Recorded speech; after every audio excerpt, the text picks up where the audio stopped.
Good morning, and welcome to the Senate Energy and Natural Resources Committee. This is a hearing that we're holding today to consider Governor Doug Burgum of North Dakota to be the Secretary of the Interior. And it's an honor and a privilege to serve in this capacity as chairman during such a pivotal moment for our nation and issues surrounding its energy needs and land management policies. I want to extend a warm welcome to Governor Doug Burgum and to his wife, Catherine. Thank you for being here, and thank you both for joining us today. And you'll have a chance in a moment to introduce anyone else in the audience who's here with you today that you'd like to. Governor Burgum, your nomination to lead the Department of the Interior comes at an urgent time as Americans under the policies of the Biden administration are suffering from skyrocketing energy prices that drive up the cost of everything from gas to groceries, from housing to health care, to restrictive land use policies that tend to stifle growth generally. The challenges facing American families are mounting, and they're staggering. This past November, voters decided to send a clear message. They demanded bold leaders willing to break from the status quo and take a fresh approach, one less likely to result in this awful pattern of inflation in which we found ourselves over the last 4 years. Your nomination has garnered remarkable support from tribes, from organizations, businesses, and people of all stripes and backgrounds, particularly those who are most uniquely and directly affected by the U.S. Department of the Interior and its policies. The dozens of letters of support nationwide further underscore your reputation as a leader, one who's committed to change, committed to fostering relationships, and they reflect a pretty widespread confidence in your vision and in your readiness to lead this organization. The Department of the Interior, of course, plays a central role in addressing many of these challenges, particularly in states like Utah, my state, where federal land management shapes nearly every aspect of our day-to-day life. Because, well, the federal government owns 2/3 of the land, about 67% in my state. And there are other members of this committee who represent other public land states who understand the relationship between the department you've been called to lead and their day-to-day lives. Nearly 1/5 of the land in the United States is under the jurisdiction of the U.S. Department of the Interior. In my state, it's much higher than that, of course. And this influences everything from energy development to public land access, tribal relations, and wildlife management. In Utah, where the federal government controls more than 2/3 of the land, the impact of these policies are profound. The decisions made in Washington ripple through our economy and our communities in ways that are unmistakable and not always positive. Unfortunately, these policies have taken a troubling turn during the Biden administration, expanding national monuments like Bears Ears and Grand Staircase without meaningful input from local communities has jeopardized access and harmed the locals who call these places home. The public lands rule and restrictive management plans have placed unnecessary and often insurmountable barriers in the way of responsible resource development and land access. On his first day in office, President Biden issued a moratorium on oil and gas leasing, severely damaging our energy security and locking away resources we needed to power our homes and our economy. Now, over time, these decisions have revealed a pattern of disregard for the multiple use mandate that federal land management is supposed to uphold and to which it's been subject for nearly 50 years. The consequences of these policies extend, of course, far beyond Utah. As wildfires devastate California, it's clear that mismanagement of public lands has consequences that often reach far beyond rural areas. Federal agencies must reevaluate their approach to wildfire prevention, prioritizing forest management strategies that mitigate the risk of catastrophic blazes. Utah and other western states know too well the devastation that these fires cause, and addressing this crisis must be a very key priority for the department. Reversing course will, of course, require bold leadership and a willingness to embrace innovative solutions. The Department of the Interior must take a hard look at the leasing restrictions of the last few years, which have steered development toward low-potential areas while blocking access to high-value resources like critical minerals. These are the building blocks of our economy and our national defense, and we can't afford to let bureaucratic delays jeopardize our future. Housing shortages across the West present another daunting challenge that we have to face. By working with state and local governments to identify underutilized federal lands, the department could finally meaningfully alleviate the housing crisis in places like Utah, where the demand for affordable homes far exceeds supply. Bills like My Houses Act would provide a long-term strategy and a strong framework for such partnerships, showing that federal land policy can drive solutions rather than creating obstacles. The Colorado River, a lifeline for millions across the West, faces growing threats. Effective communication and support from the Department of the Interior as states negotiate the river's future will be critical to safeguarding that vital resource. Our national parks also require renewed attention. These iconic landscapes are a source of pride and major economic driver for the gateway communities surrounding them. According to some polls, they're one of the few features of the federal government that people actually like, so we've got to take care of them. The department must work to balance accessibility with conservation, ensuring that visitors can enjoy these treasures without compromising the future. This will require stronger partnerships with local stakeholders to address infrastructure needs and manage visitor impacts. On the regulatory front, the misuse of the Endangered Species Act has caused significant harm by halting development projects and undermining state authority. While the ESA is an essential tool for protecting imperiled species, it must be applied judiciously and in coordination with local governments to avoid unnecessary conflict. Governor Burgum, your track record uniquely positions you, in particular, to lead the Department of the Interior during this challenging time. Your vision and your leadership will be instrumental to restoring balance to federal policies and ensuring that public lands are managed with accountability and with care. Utah stands ready to work with you in tackling these challenges and charting a new course that reflects the principles of federalism and respect for local communities. Utah stands ready to work with you in tackling these challenges and charting a new course, and I invite you to visit Utah as soon as you have the chance to see firsthand the opportunities and the challenges we face. The hearing that we're having today marks the beginning of an essential conversation about the future of the Department of the Interior, and I look forward to hearing your perspective and exploring ways that we can work together to address these pressing issues. Thanks again for your willingness to serve, and really look forward to our discussions today. I'm going to turn the time over now to our ranking member, Senator Martin Heinrich from New Mexico. Thank you, Chairman. And Governor Burgum, welcome to the Energy and Natural Resources Committee. We had a great conversation last week. I'm very much looking forward to hearing your answers to the questions today.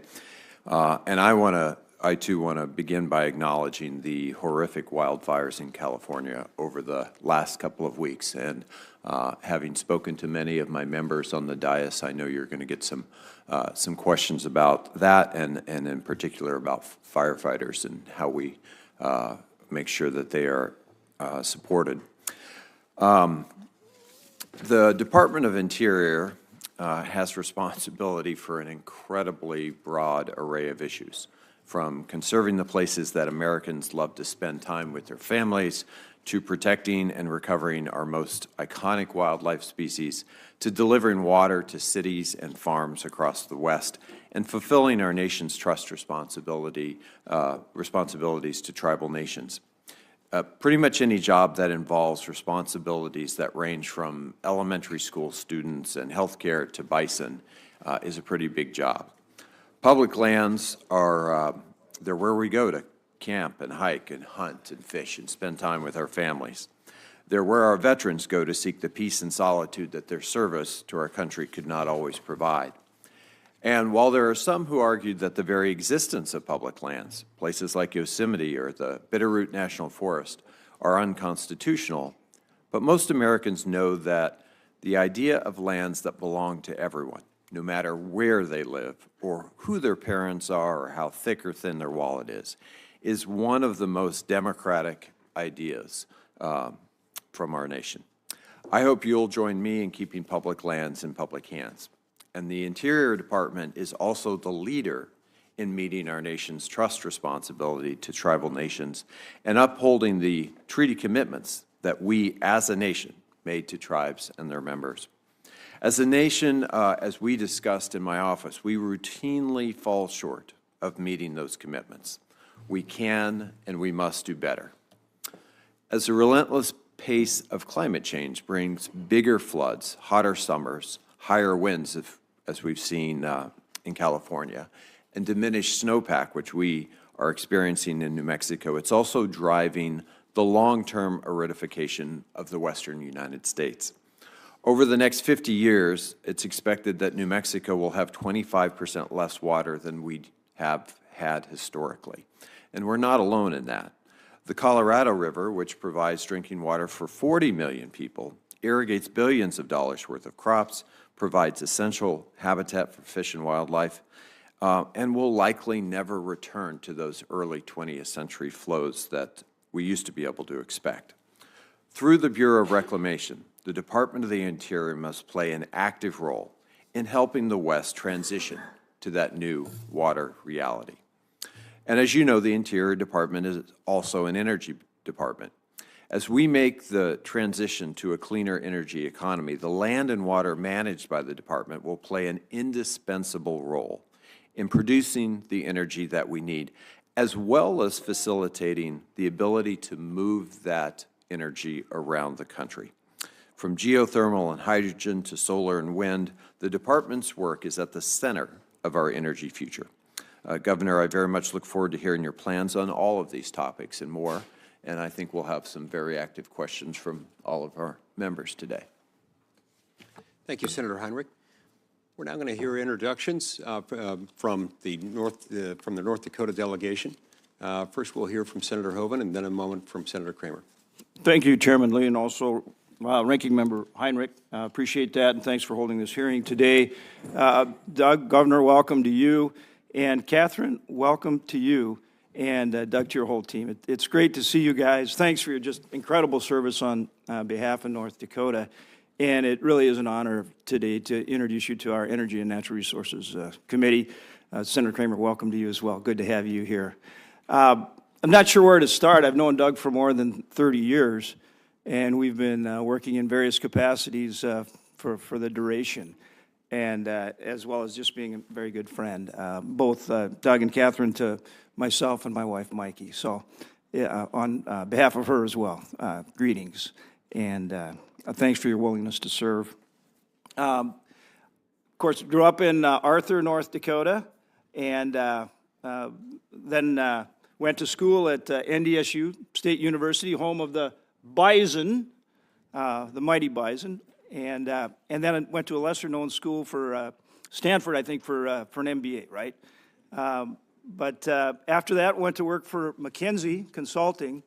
My staff wrote up this beautiful, introduction, but I think I'm just going to talk a little bit about our shared time together and friendship. Came back, and actually there was this nascent software company, Great Plains Software, and he, along with some of his relatives, mortgaged a family farm and bought it on a flyer, and went to work and started hiring these kids from across, young people from across North Dakota, to develop this software company.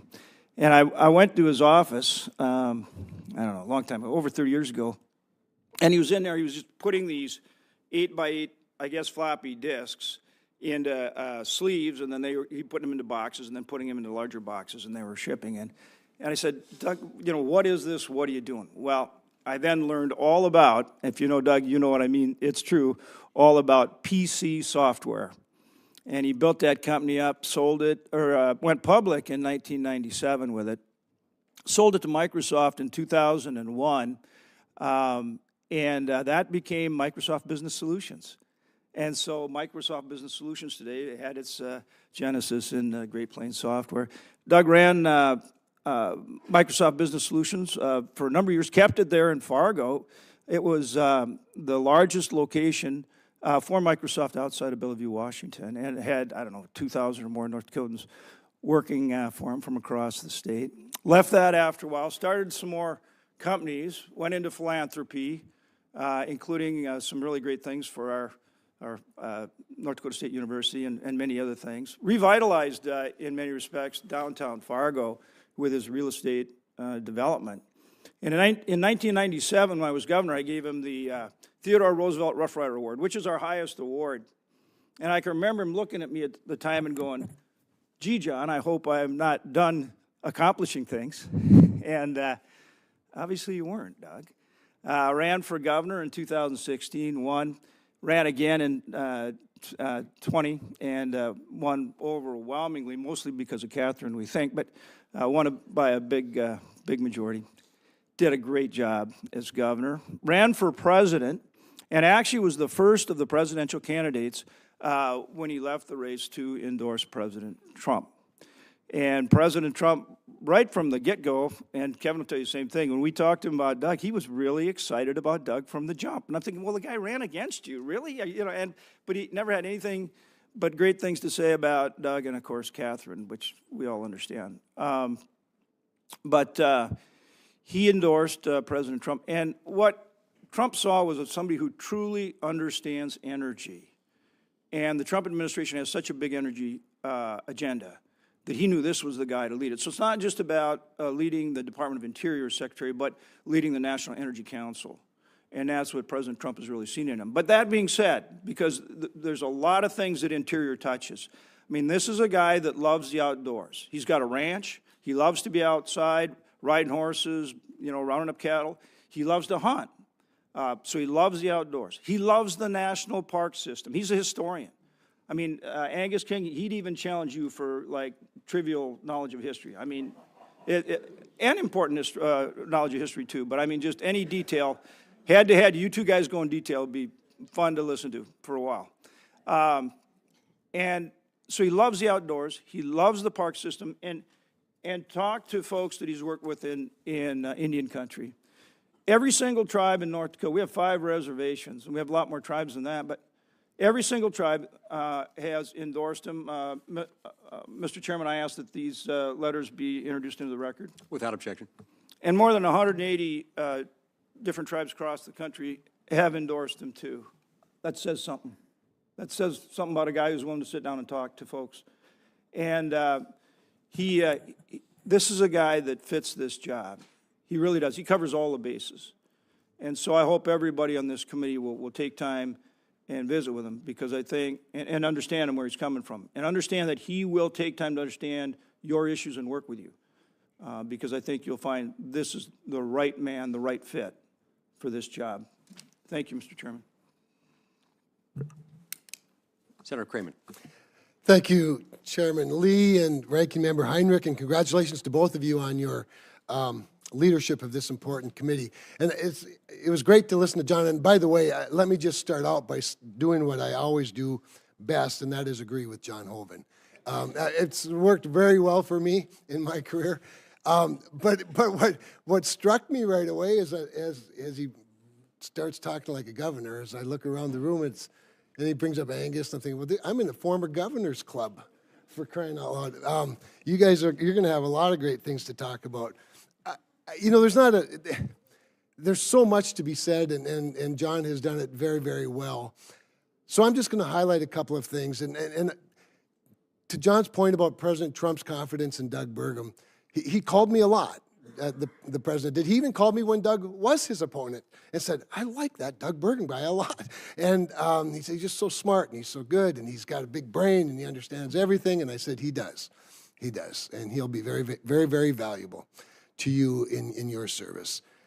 And I think as a consumer, as Governor Burgum and First Lady Catherine are consumers of these incredible federal assets of ours, our great rich properties, as recreators, understanding the value that it brings to agriculture, that they bring to responsible extraction of minerals. I think one of the things that oftentimes maybe doesn't get talked about with Governor Burgum is he's not just an oil man from an oil and gas producing state. He is first and foremost a conservationist. He is from the land of Roosevelt. And he absolutely relentlessly carried the ball to ensure that the Theodore Roosevelt Presidential Library gets built, and that it gets built in Medora, North Dakota, at the gateway to Theodore Roosevelt National Park, so that it could become the symbol of responsible extraction of minerals, responsible production of federal assets in a way that both exercises great care for the land and the water and the air, as well as great economic opportunity for the people that own these assets. That's a remarkable balance that he brings to this. And so it's such a great honor for me to be able to be here with him to talk about the multiple uses of our federal assets in ways that recognize their value in so many ways. And then I want to wrap up with this because John just did such a great job, but I want to read one short paragraph from one of the letters from one of our tribes. And I know that many tribes throughout the country have written letters. Over my years of public service in North Dakota and working hard at relationships with tribal leaders and recognizing government-to-government relationships, the thing that has impressed me the most, perhaps, about Doug Burgum as a governor was the respect that he always showed for them, and that has been reciprocated because he did the hard thing. He earned a trust that had been lost, not by former governors so much as just history. As history, it's hard work to do that, and so I'm just going to close, Mr. Chairman. I just want to read a paragraph from Chairwoman Janet Elkire from Standing Rock Sioux Tribe in North and South Dakota. Probably one of the bit more challenging relationships in recent years has been over the Dakota Access Pipeline and that particular tribe, which with different leadership, could have divided people in a big way.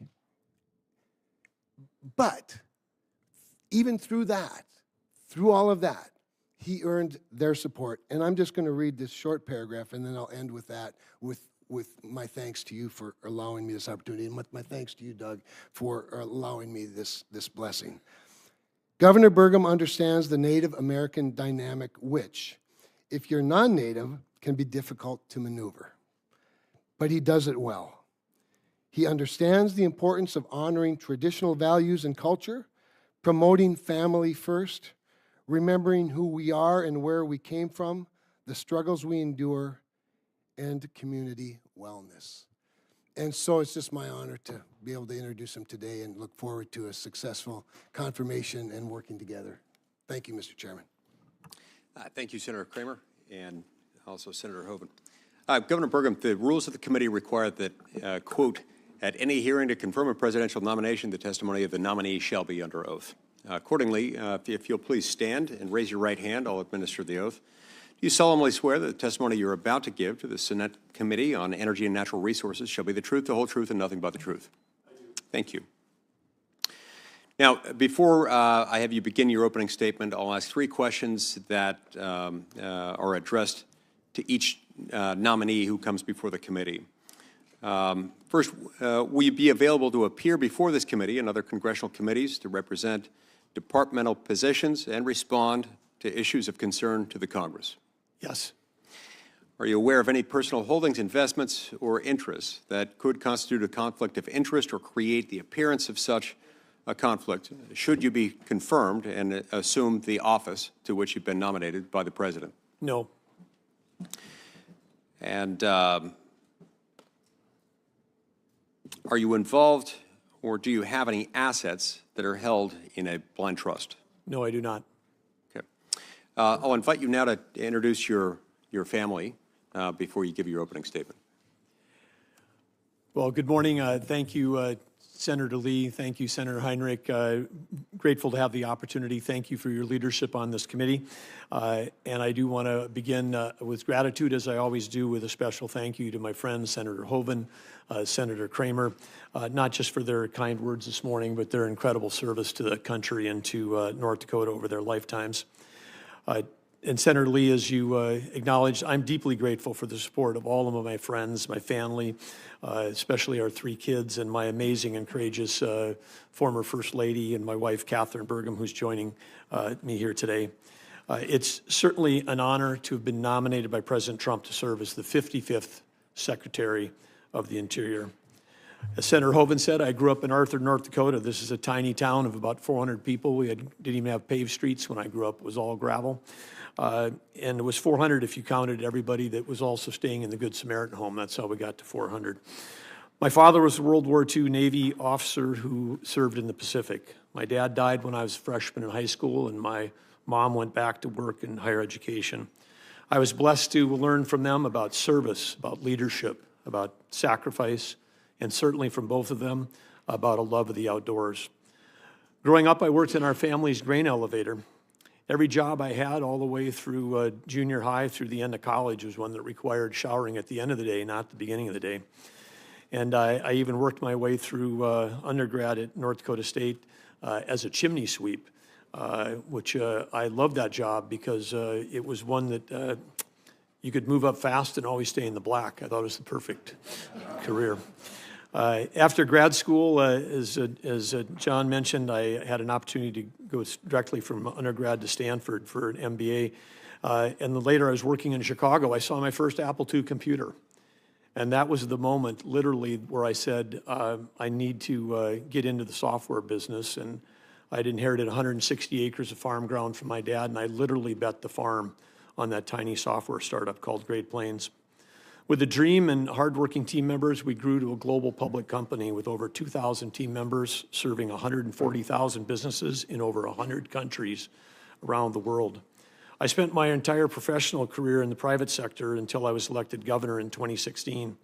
And for the last 8 years, I've been blessed with the privilege of serving the citizens of the great state of North Dakota. My time as governor has been a valuable preparation for the opportunity and the privilege to potentially serve as the role of Secretary of Interior, as our state and my duties specifically as governor there put me in contact with many of the bureaus inside the department. In North Dakota, we share geography with 5 sovereign tribal nations. State and tribal relationships in North Dakota have sometimes been challenged, but the current partnership is historically strong because we prioritize tribal engagement through mutual respect, open communication, collaboration, and a sincere willingness to listen. I'm grateful for the many tribal nations, both in and outside North Dakota, for expressing their support for my nomination. As governor of North Dakota, I also served as chairman of the North Dakota Land Board, which manages our state's land and minerals with the goal of yielding a return for a state endowment fund that significantly funds public education. I chaired the North Dakota Industrial Commission, which oversees 16 agencies that are related to a variety of things, including energy research, the state's geologic resources, energy production and transmission. The governor of North Dakota also serves as the chair of the State Water Commission, overseeing billions of dollars of water resources and projects. All of these are parallel responsibilities to Interior and often interacted with Interior agencies. North Dakota, of course, is blessed with a rugged natural beauty, including the majesty of the Theodore Roosevelt National Park, which is home to Theodore Roosevelt's Elkhorn Ranch, which is considered by many to be the cradle of modern conservation. And of course, we have beautiful badlands. I'd like to note here on the record that our badlands are significantly badder than South Dakota's badlands. Just tremendously badder, not even close. But in addition to that, we've got great prairies, world-renowned agriculture. We've got amazing hunting and fishing, four-season outdoor recreation, and much, much more. In North Dakota, we created a prosperous economy by sustainably developing our natural resources, along with our respect for the land and the wildlife, and at the same time having among the cleanest air and the cleanest water in the country. During our tenure, North Dakota experienced among the lowest unemployment in the nation and the highest real GDP growth. Demographically, our state went from one of the oldest states to one of the youngest, We attracted record levels of talent and investment capital. I say this because our success was underpinned by the understanding that we live in a time of tremendous, tremendous abundance, and we can access that abundance as Americans by prioritizing innovation over regulation. If given the opportunity to serve as the Secretary of Interior, I'll bring those experiences and those lessons learned to the leadership of the tens of thousands of dedicated professionals within the Department of Interior. Which brings us to President Trump's vision for a vibrant future that we can achieve together. The American people have clearly placed their confidence in President Trump to achieve energy dominance. And by energy dominance, that's the foundation of American prosperity, affordability for American families, and unrivaled national security. Today, America produces energy cleaner, smarter, and safer than anywhere in the world. And when energy production is restricted in America, it doesn't reduce demand. It just shifts productions to countries like Russia and Iran, whose autocratic leaders not only don't care at all about the environment, but they use their revenues from energy sales to fund wars against us and our allies. President Trump's energy dominance vision will end those wars abroad, will make life more affordable for every family in America by driving down inflation. And President Trump will achieve those goals while championing clean air, clean water, and protecting our beautiful lands. Next to TR National Park, we're building the Theodore Roosevelt Presidential Library and Museum to honor the leader who advised America to walk softly, speak softly, and carry a big stick. In our time, President Trump's energy dominance can be America's big stick that will be leveraged to achieve historic prosperity and world peace. The Department of Interior, in cooperation with the U.S. Congress, this committee, and the states, will play a pivotal role in achieving the outcomes to make the world safer and America even better for our children, our grandchildren, and generations to come. I thank you for inviting me here today and look forward to your questions and our discussion. Thank you, Governor Burgum. We'll now begin our first round of 5-minute questions. We'll alternate back and forth between Republicans and Democrats, and I'll go first, then Senator Heinrich, and so on and so forth in order of seniority and arrival at the hearing.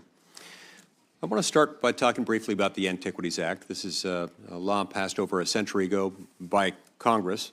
It gives the president power unilaterally to declare national monuments. Now, there's a restriction in it that requires national monuments occupy no more land that is compatible, the smallest area compatible with the interest to be protected by the monument. These have become something of a political football in parts of the country, especially in my state. In Utah, President Clinton designated the Grand Staircase Escalante National Monument in 1996. President Obama added the Bears Ears National Monument in 2016, shortly before he left office. Now, both of these objections were made, both these designations were made over the objection of the people of Utah and their elected representatives. And President Trump later reduced the size of both monuments in 2017 after he got elected to bring them more into conformity with the Antiquities Act's requirement for minimal boundaries. Then in 2021, President Biden re-expanded them, exceeding the scope of the law and disregarding local input. As I explained to President Biden at the time, this is the size of 2 Delawares within my state that have been moved into this very restricted use classification. The point is not that there aren't beautiful things to protect in the state, but the line was drawn so big and the monument was made so expansive, in part because local leaders weren't consulted, and to the extent that they were heard, their counsel was ignored. So, Governor Burgum, I'd like to invite you to when you visit Utah, to meet with those whose voices were ignored by the Biden administration during those monument re-expansions. Will you work with me to try to fix that current mess and try to figure out how best to proceed and to make sure that the Antiquities Act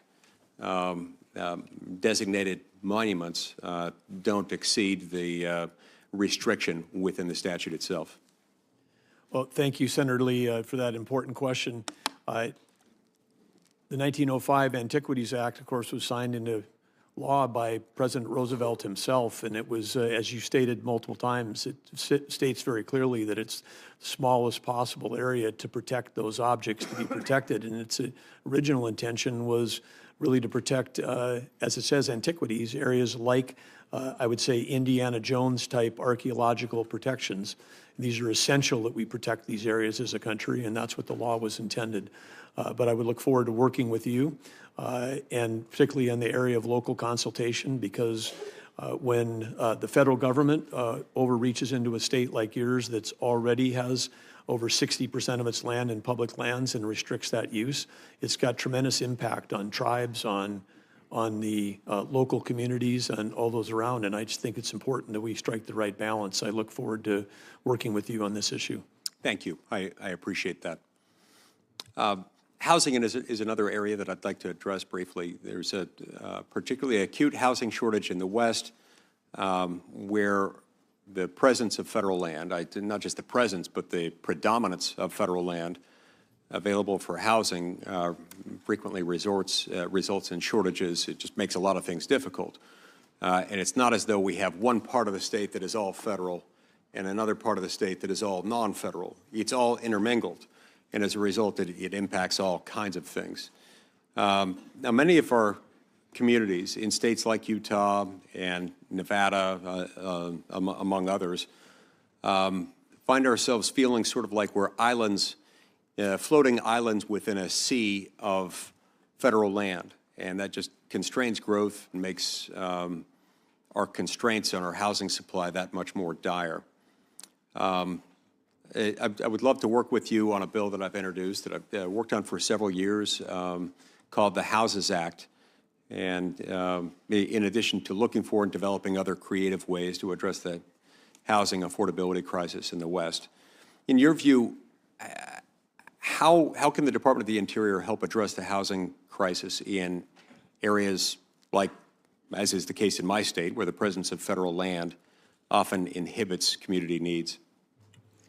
Well, understand that one of the great challenges we're facing in this nation right now is housing affordability. And in my discussion and friendship with Governor Spencer Cox of your state, know that it's a high priority for him and for the state. I think there are opportunities for us to accomplish both. I mean, like I said, we're in a time of abundance. When we've got federal lands abutting urban areas, and we maybe have other areas that maybe need to be protected, like we've done in North Dakota as governor. Sometimes we've done land swaps, so we trade state land for private lands to provide better outcomes for both of those pieces of land. And I think there certainly are opportunities here. Public lands in general, some like the national parks, absolutely, we need to support and protect every single inch of those. But in other cases, we've got a multiple use scenario for our lands. And I believe there's pathways we can find, particularly in states like yourselves and others that have 50, 60% or more of your land held by the federal government, that we can find appropriate solutions to help address the housing. Look forward to working with you on that. Thank you, Governor.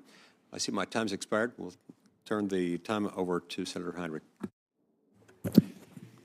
Governor, I want to actually kind of continue on that same vein. And I had a very long and detailed question here written by my staff that I'm going to depart from and just go to the heart of the issue, which is, I think what people are concerned about, and there was this was a very hot issue this year because of legal action, is the idea that we would somehow, in a wholesale way, divest of our public lands. So talk a little bit about that, how we can stay true to our conservation history, make sure that the things we do on our public lands, especially, well, not especially, but economically, recreationally, and as, they play such an essential cultural role in states like mine, can be supported while making smart decisions about individual parcels. Well, thank you, Senator Heinrich. I think we have to look no further than New Mexico for the answer to the fact that we can find the balance, because as I know what Senator Hoeven and I hate to acknowledge, but New Mexico passed North Dakota as the #2 oil and gas producer in the state, and yet your state's got a tremendous record of protecting, cultural and historical lands and providing that balance. So I think there is certainly the opportunity for us to find that balance going forward, where we can protect the land that we need to protect, but also solve issues, whether it's housing or whether it's a resource development that may be of interest to the tribe and the local communities. And that's something we really pride ourselves on in New Mexico, is that we have been able to strike a balance that we've been able to be an energy leader on many fronts, and at the same time we've created a number of national monuments even that are not controversial, that are deeply supported by local leaders, by veterans groups, by tribes, by hunters and fishermen alike. So I would just simply ask that before the department makes wholesale changes to conservation designations in the state of New Mexico, at least, that you would meet with myself and any local leaders who helped to create those designations in the first place.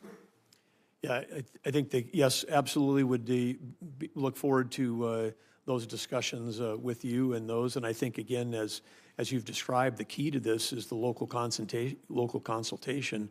As Senator Lee and other states have experienced, there have been incidents where there's been complete and total opposition and no local consultation. And I think, again, my experience as governor and working with the tribes and working with local communities in North Dakota, whether it's grazing associations, county commissioners, mayors, rural residents, I think the consultation is key.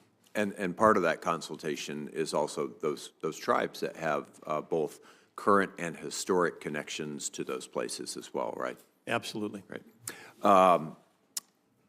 As a former outfitter guide, I'm really quite excited that this Senate and this body just passed the Explore Act. It's the first major piece of outdoor recreation legislation. Senator Barrasso was incredibly involved in that, as was Senator Manchin. Permitting reform was something I worked on in that piece of legislation. And it's kind of a recognition of the big economic driver of our public lands that often doesn't get the same attention that energy and other uses get. So outdoor recreation in New Mexico is responsible for something like 29,000 jobs and billions of dollars of impact. On a national scale, it's over $1 trillion economy. So talk again a little bit about how we can balance those competing issues, as you did as governor, and support that outdoor recreation economy, because it is growing, and it's particularly critical to our rural gateway communities. Well, first I would just like to say this is a really important topic, but it's also a passion of mine as someone who's spent my life as an avid outdoorsman. I was very pleased to get the full endorsement of the Outdoor Recreation Roundtable for this job, which represents that $1 trillion industry. I think that's where we first met. Yes, yeah, where it represents all of these different aspects. And I think that the opportunity for in most states, I recognize this as governor. We created a Office of Outdoor Recreation while I was governor, and continue to invest in whether that's access to fishing and hunting, public access on public lands. We've got a number of great things going on in North Dakota that we've done there that have been really helpful, including using technology. We took all the posting requirements in our state. We got all the landowners, the pheasant hunters, all the waterfowl hunters, got everybody to agree on that. And we created a tool where, even for hunting, you can look on your phone and find out whether the land is posted or not posted. And it might be posted no for deer hunting, yes for pheasant hunting. Right. And it includes the phone number, and it's posted, but if you call me and talk to me, I might let you on, but then the landowner's name and the phone number is right there. So we've been able to find tools to bring together landowners and sportsmen on both private lands as well as public lands to try to make sure that we can keep that outdoor economy rolling. Thank you. Senator Daines. Chairman, thank you. Governor Burgum, welcome, as well as welcome the First Lady of North Dakota. Good to have you both here.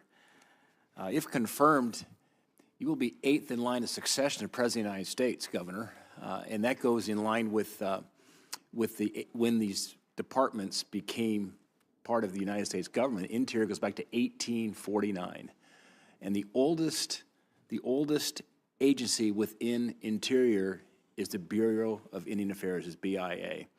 I think it's only fitting, before I get into my questions and my remarks, if I might submit a letter for the record from the Coalition of Large Tribes, of which three of my 12 federally recognized tribes in Montana are part of COLT. Of course, you have 5 federally recognized tribes and members of COLT. But if I just read the letter that they wrote in your support, it says, it's been incredible for COLT tribes to have such a close supporter nominated to the Secretary's office. He is someone in whom we have deep trust and confidence. We have gone to him with our most complex, difficult issues over many years. He is exactly the kind of leader tribes need at the Interior Department. And they close in the letter by saying this: Governor Burgum has COLT's highest recommendation and endorsement to serve as the next Secretary of the Interior. Mr. Chairman, I'd like to submit this letter for the record. Without objection. Governor, last week, the Fish and Wildlife Service denied Montana and Wyoming's petitions to delist the greater Yellowstone ecosystem and Northern Continental Divide ecosystem grizzly bears because these two populations have exceeded recovery targets by so much that the service no longer believes these two populations are even distinct. We should be celebrating the fact that grizzly bear has recovered, is an example of a great species now that has recovered and is prolific across these ecosystems. But sadly, this ruling coming out of FWS punishes Montana's successful grizzly bear recovery efforts. It's really completely backwards. We should be celebrating the recovery, but instead, we are now having to sacrifice to adjust living with the bears, whether it's predation losses by livestock producers as well as human safety. Sadly, many Montanans have been killed, badly mauled by grizzly bears. So the people back home take this very, very seriously. It's literally gotten to the point up along the Rocky Mountain front, west of Great Falls, where our playgrounds in one of our schools, they have high fence there to protect the children from grizzly bears when they go out for recess. The service keeps moving these goalposts for delisting and returning these bears to state management where it absolutely belongs, like we've done with the wolves.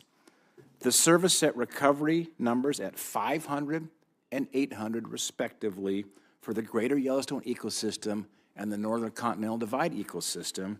The most recent estimate is now, best science, 2,100 bears in these two ecosystems. Governor Burgum, would you acknowledge that the data shows the recovery of these two populations and commit to working with me to delist them? Well, Senator Daines, I'm aware of the data, and this is a super important issue. I know to Montanans, it's important to people also in Wyoming and Idaho. I'm with you. We should be celebrating when species come off the endangered species list, as opposed to fighting every way we can to try to keep them on that list, because, as you say, the complications. And the other thing you mentioned in your remarks is also the state. Having been a governor, I understand how dedicated the state fish and wildlife representatives are from Montana, from Wyoming, from North Dakota, South Dakota. I mean, all of the folks, as the chair of Western Governors, I came to understand how dedicated those state officials are. I think there's a belief that when they come off of federal protection that they're unprotected. No, they're managed as they are all the other species in the state by the locals who've got the closest data. So yes, I pledge to work with you on this issue. Thank you, Governor. The Biden administration has been slow walking 3 critical permits for coal mines in Montana. The Bull Mountain mine south of Roundup, the Rosebud mine that supplies coal for Colstrip, and the Spring Creek mine in southeast Montana are all desperate need right now to finalize permits.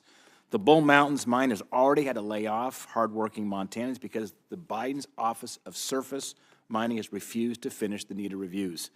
My question is, when confirmed, will you prioritize completing these permits so Montana families don't lose their jobs?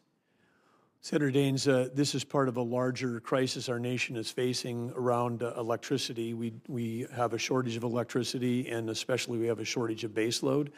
We know that we have the technology to deliver clean coal. We're doing that in North Dakota. Senator Hoeven and others began these efforts over 2 decades ago, but we have an opportunity to decarbonize, produce clean coal, and we, with that, produce reliable baseload for this country. And so, again, we are absolutely would want to work with you on this issue, because this is something that's critical to our national security. Without baseload, we're going to lose the AI arms race to China. And if we lose the AI arms race to China, then that's got direct impacts on our national security in the future of this country. Mr. Chairman, I'm a little bit, one just final statement to read, and I'll complete my, my questions. I want to quickly close by highlighting the importance of a bill that I'm working with Senator King of Maine. We co-chair the National Parks Subcommittee. We're proud of the fact that no matter which way the gavel goes, it goes back and forth over time in the U.S. Senate. Angus King and I are always co-chairs as we work together on behalf of our national parks.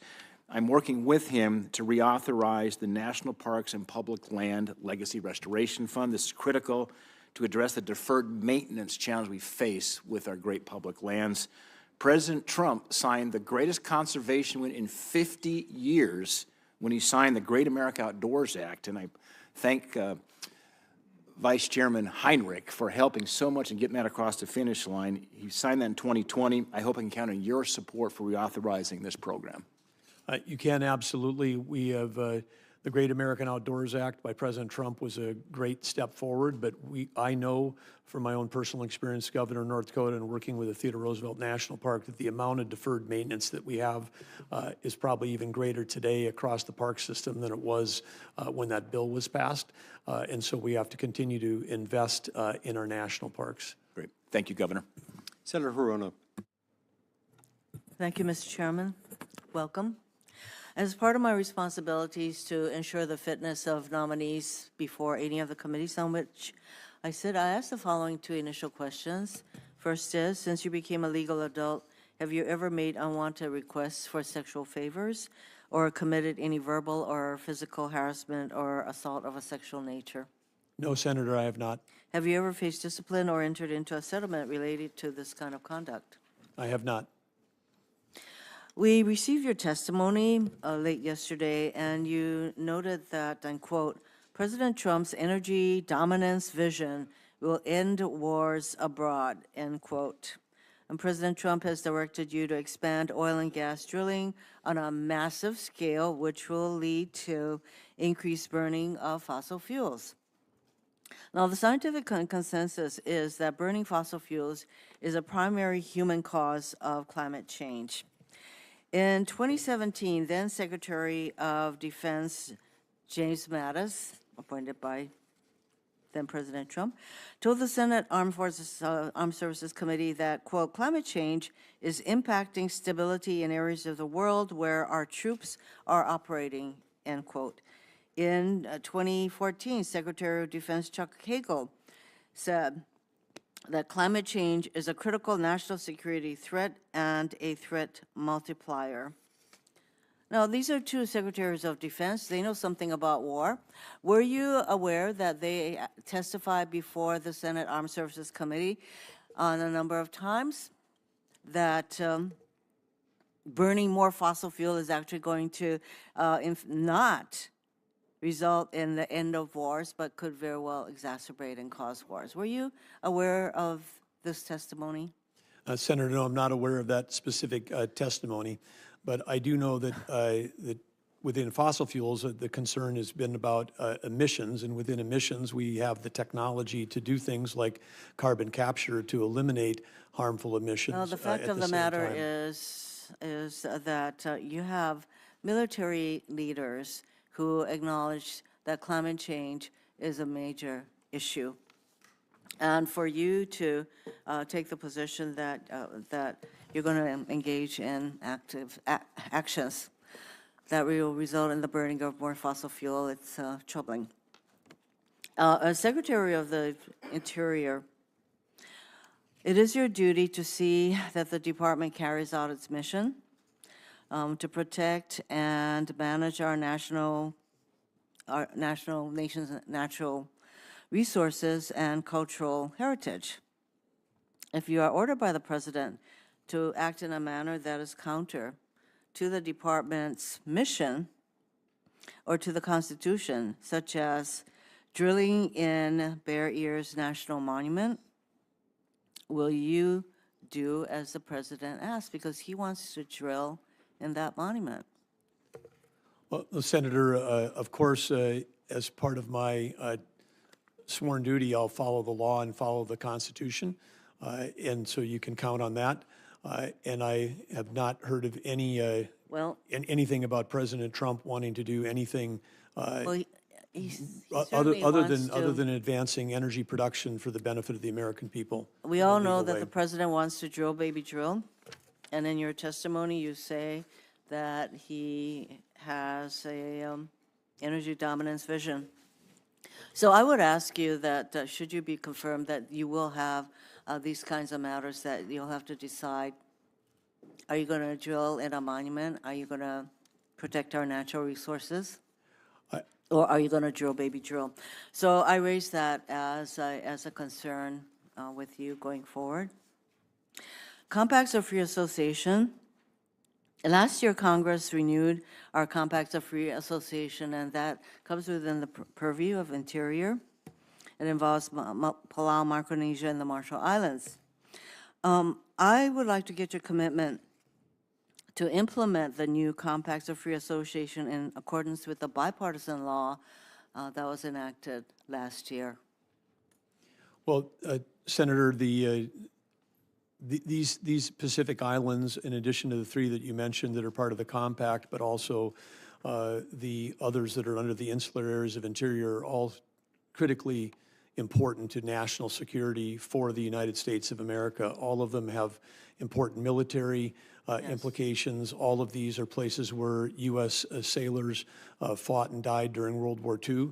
And with the aggression that China is showing in the Pacific, it's more important that we support them more than ever. I know that Hawaii plays an important role, including in things like with medical care for those residents of those islands, and I think it's important that the federal government does its share as opposed to putting the load on the state. Thank you. It sounds as though you have familiarity with the compacts, for which I am gratified. Thank you, Mr. Chairman. Thank you. Senator Justice.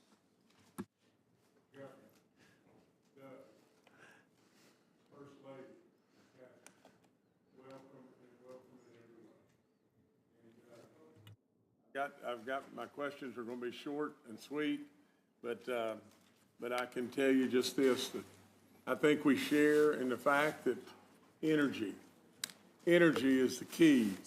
Energy, oh gosh, I don't have my mic on. Okay. Well, okay. Good enough. I'm talking loud enough anyway. But nevertheless, energy is such a key that opens every door.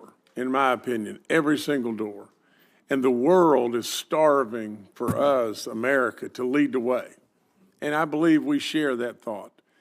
I believe we share the thought that electricity, if we don't watch out, will become a crisis like we can't imagine. And we absolutely need to be prepared and move forward in that. But we've got a problem along the way. Permitting has gotten totally outrageous. And absolutely, we all want it to be fair and proper and not endanger our environment. We all share in that. But absolutely, I ask you, Governor, I ask you, please, tell us your thoughts on how we're going to approach this, how we're going to approach this, the issues with fish and wildlife, and on and on and on. Please tell us.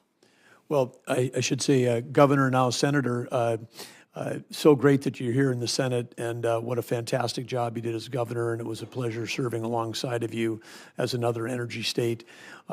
You've got everything, just you get that we are in an energy crisis in our country, and the first place is actually related to electricity.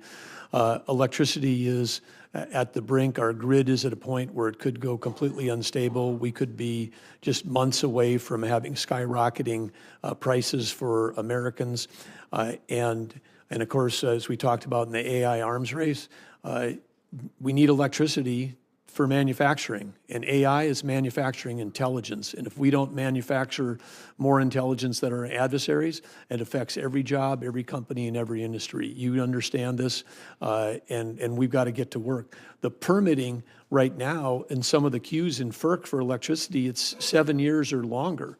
And it's a completely, that queue in FERC is 95% intermittent sources and only 5% baseload. We need baseload to be able to allow the renewables to be part of the system. We've got to have the balance between those two, or the grid, which is like a giant machine, just doesn't work. And so we've got to get to work. And permitting reform and speeding permitting. Right now, we've stacked the deck where we are creating roadblocks for people that want to do baseload, and we've got massive tax incentives for people that want to do intermittent and unreliable when the balance is out of whack, and we've got to bring it back in line. And we can do that and still achieve the objectives that we want to have about having cleaner environment, because the U.S. has done that. We are the one nation on the planet that's actually reduced CO2 over the last 20 years. We're the ones that have done it. China's doubled their CO2 emissions in the same time frame. Well, thank you, sir, and thank you for your kind comments as well. Now, if I could just ask one more question and just shift just a little bit.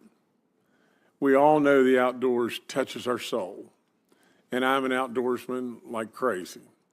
I have enjoyed hunting and fishing all across this nation, but especially in my home state of West Virginia. And I welcome you to come to West Virginia to experience that just what I'm speaking of. But I would just say just this. We have an attack on our sport of hunting and fishing. You know, hunters absolutely do so much to contribute to all the goodness all across all of our lands, to all the wildlife, to all the different things that happen within the sport of hunting. And I know you share, my love just as much as I know my love. With all that being said, what will you do to ensure that we will perpetuate this unbelievable tradition to our youth and all those to come? What will you do, sir? Well, Senator, in North Dakota, we've taken steps, as I know other states have done, to create youth hunting seasons, youth hunter education, make it more available, create more opportunities, as we have also done for disabled and wounded veterans. But when we have public lands and we've got public access, the greatest conservationists in our country, and some are probably listening today, but whether it's the Rocky Mountain Elk Foundation, Mule Deer, Pheasants Forever, Ducks Unlimited, you name any of these organizations, they're the ones that raise the money that actually pour dollars into conservation in this country. Hunters, the Safari Club, all of these different groups, and of course, President Roosevelt, Theodore Roosevelt, one of the founders of Boone and Crockett. I mean, he was a hunter who also set the ethic for conservation for our country. And so these two things go hand in hand. You cannot separate hunting from the love of outdoors, respect for wildlife, and dollars that flow back into habitat and making sure that we've got we've got the privilege of hunting for the public. It doesn't matter who you are. In North Dakota, you can get a $20 tag and go on a hunt that's just as amazing as if you were, going to Africa. I mean, it is a miracle that we have in this country, one of the few countries that has that, something we have to fight and protect to preserve. Thank you, sir. And I've only got just one other comment. President Trump is bringing to us amazing nominees. But in my book, this man, just think just for 1 second. He's super smart. His track record's unbelievable. He has experience off the chart. If anybody is the pick of the litter, it's got to be this man. He's done an amazing job. But he's got courage like you can't imagine. Just think about this. He stood on one leg at the debate, and absolutely with a torn Achilles. And I've been a coach forever in basketball, and I've seen kids get a torn Achilles, and absolutely it is one serious injury. How you did this, I will never know. But nevertheless, I give him kudos for courage beyond belief. Thank you so much, sir. Thank you, Senator. Maybe you'll tell us that someday. I assume it involved just biting on a leather strap until moments before you walked on the debate stand, but We can save that for another day. Senator King. Thank you, Mr. Chairman. I associate myself with the comments about sportsmen. Just several weeks ago, I accepted the chairmanship of the Congressional Sportsmen's Foundation, which I'm greatly honored to do and look forward to working with you on those issues. I have visited your wonderful state, camped there, visited Minot with Senator Kramer, and I must say Minot is the flattest place I've ever been in my life. One of the locals said the good thing about it is if your dog runs away, you can still see him after 3 days. And I also want to compliment you. A lot of people talk about an all-of-the-above energy strategy. You did it. You implemented it in North Dakota. Over 30%, 36% of your electricity comes from wind. And I hope one of the projects you might undertake when and if you are confirmed is to convince your boss that wind power isn't all bad. He is well known for his opposition to wind power, but you know that the benefits are there. Of course, base load is also important. Storage is important to balance the grid. I understand that. But coming from a state where 36% of your electricity came from wind, I hope you can talk to the president about the fact that wind has its virtues and can contribute significantly, because we are, as you note, facing a huge energy challenge over the next 15 to 20 years to support the knowledge economy. Will you undertake that project? Senator King, certainly you've got great wind resources in Maine. We've got good wind resources in North Dakota. Not every state is lucky to have that. The resources that we do, where the wind is blowing, maybe that flat ground helps us on that. Very few trees to stop the wind. But I would say the key here you mentioned is base load versus the intermittent, because we've got to have the right balance, and we maybe have tipped a little too far in one direction. So I think that's the key piece for us, the key short-term emergency. But you do see the value of wind power. A third of your state's electricity comes from that source. Yeah, and most of that we export, and so I think our neighbors are happy to have that. But I would also say that, again, it is we need an all-of-the-above strategy. It's what we've had in North Dakota. And a balanced It's grid. it's a balance, but we need more. We need more, and the thing we're short of most right now is base load. Well, Maine has an asset similar to yours offshore. And the Department of the Interior executed several leases recently. I hope I can have your commitment to continue with those leases. They will produce enough energy for all the homes in Maine, New Hampshire, and Vermont. It's an enormous resource in the Gulf of Maine that can provide significant energy. As you may know, the capacity factor of offshore wind is significantly higher than terrestrial wind. So I hope that your department will continue with the projects that are already underway. Will you commit to that? I'm not familiar with every project that the Interior has underway, but I'll certainly be taking a look at all of those. And if they make sense and they're already in law, then they'll continue. I think the key is, and I think President Trump's been very clear in his statements that he's concerned about the significant amount of tax incentives that have gone towards some forms of energy that have helped exacerbate this imbalance that we're seeing right now today.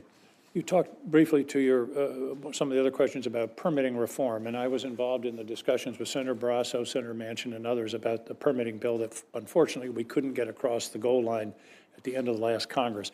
I presume that permitting reform not only is for generation projects, but transmission. Do you appreciate the difficulty of permitting transmission assets, particularly in the West? Well, yes, and I think that this is one of the challenges of our time, and it's one of the challenges that we need to undertake, because whether it's a transmission line, a pipeline, whatever it happens to be, trying to get built, it just takes too long in our country. And if we don't have it's one thing to be able to generate that electricity, but if we don't have the ability to transmit it to the places where it's needed, that's going to be a problem. Exactly. Senator Daines has already mentioned the American the Beautiful Act that he and I have introduced. It's a refresh of the Great American Outdoors Act, one of the most successful initiatives of the Trump administration. I remember working with Secretary Zinke on that project. So I'm gratified to hear your support for that proposal. Final point is we talked about and that talks about the backlog of maintenance in the national parks and public lands. One of the problems is the department has chronically underfunded maintenance on an ongoing basis. In other words, we're being asked to fix a backlog that frankly should not have existed. And I hope that you'll work with the National Park Service and the Office of Management and Budget to be sure that a sufficient fund is allocated to ongoing maintenance so we don't continue to dig the hole deeper. Well, I agree with you on that, and this is one of the things when I came in as a business guy into government, I was shocked to find out that we, in North Dakota, didn't have appropriate formulas for funding deferred maintenance. I mean, everybody was happy to approve appropriations to build new buildings, but it was tough to get a dime to take care of the ones we already have. And I think that this is something we're going to take a look at procedurally within Interior. I know that we've got over 2,400 locations, I'm told, in terms of where we've got people stationed. Right. We've just got to make sure that not just the national parks, but across the whole department. But we've got to get the formulas right because we're creating liabilities for future generations if we're not taking care of that deferred maintenance. I can tell you that the formula right now is not right, so I encourage you to take that step. Thank you very much, Governor, for joining us, and we'll look forward to hearing from you further in this hearing. Thank you. Thank you, Senator. Thank you, Mr. Chairman. Senator McCormick. Governor, good to see you. Catherine, good to see you. We had a great meeting, I guess, a week or two ago, and I promised to visit the baddest Badlands in the Dakotas. I'm looking forward to that. And I know we got all these energy state governors here, but in Pennsylvania, we like to think that the path to energy dominance goes through the Keystone State. So I'm so glad to have you here before us today. When we met, we talked about an energy and innovation summit that I'm planning to do later this year, where we bring in energy companies, AI companies, as well as big investors, and an opportunity to really celebrate and also make more progress on President Trump's vision of energy dominance. I was happy to talk to you about that. Look forward to working with you and Secretary Wright on that, and just hoping I can start with getting your support to work with me closely on that and make that a reality.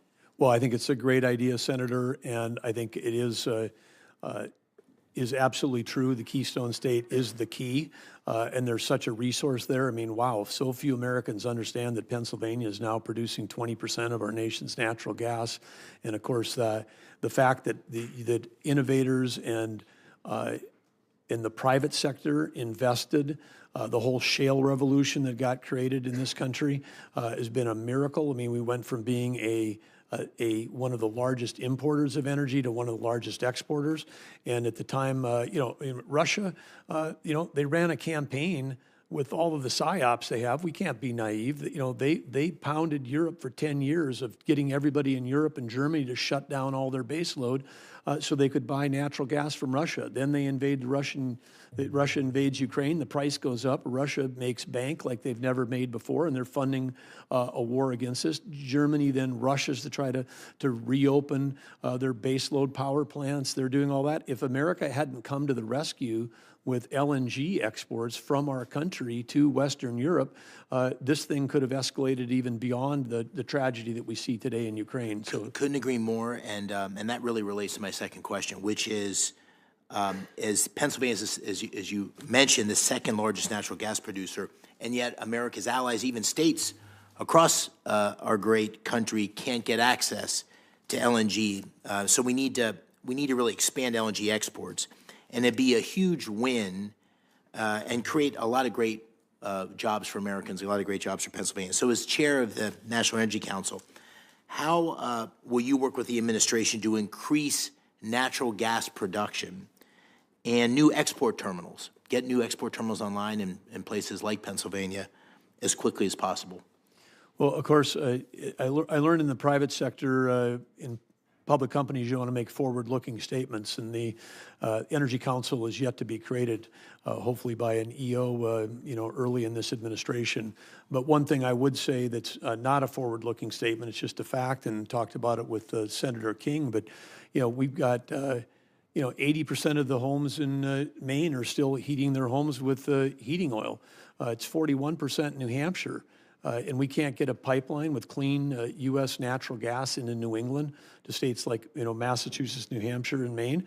And at the time of the Russian invasion, not only had Western Europe become dependent, we were offloading, hundreds of thousands of barrels of dirty Russian heating oil into New England. Boston Harbor, right? Yeah, so I mean, it's like we have a national security issue, and we've got to be able to get clean U.S. energy to every state. We need the transportation networks, whether it's pipelines or transmission lines, to do that. We can't be at a time of risk, of global risk like we are now in global national security, to not be, to be in a position where we're exposed to supply chains that depend on our adversaries, whether it's critical minerals with China or whether it's heating oil from Russia or uranium from Russia. We can't be dependent on them. We've got the resources here. We need to develop them.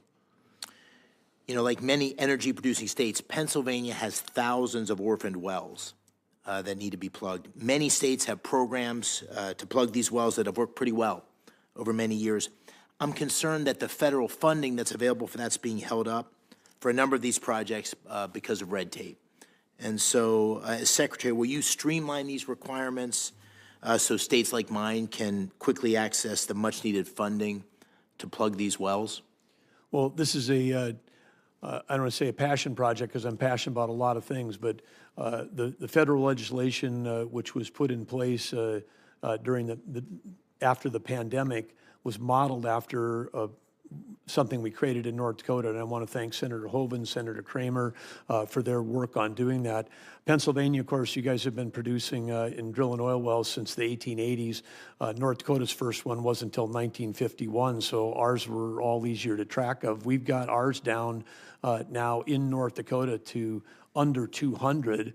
There are other states that have tens of thousands of abandoned orphan wells, and this is something from an environmental standpoint we've got to take care of. The technology's there, we can clean it up, and there's ways to do that, and it can be great for the local economy, great for reclamation.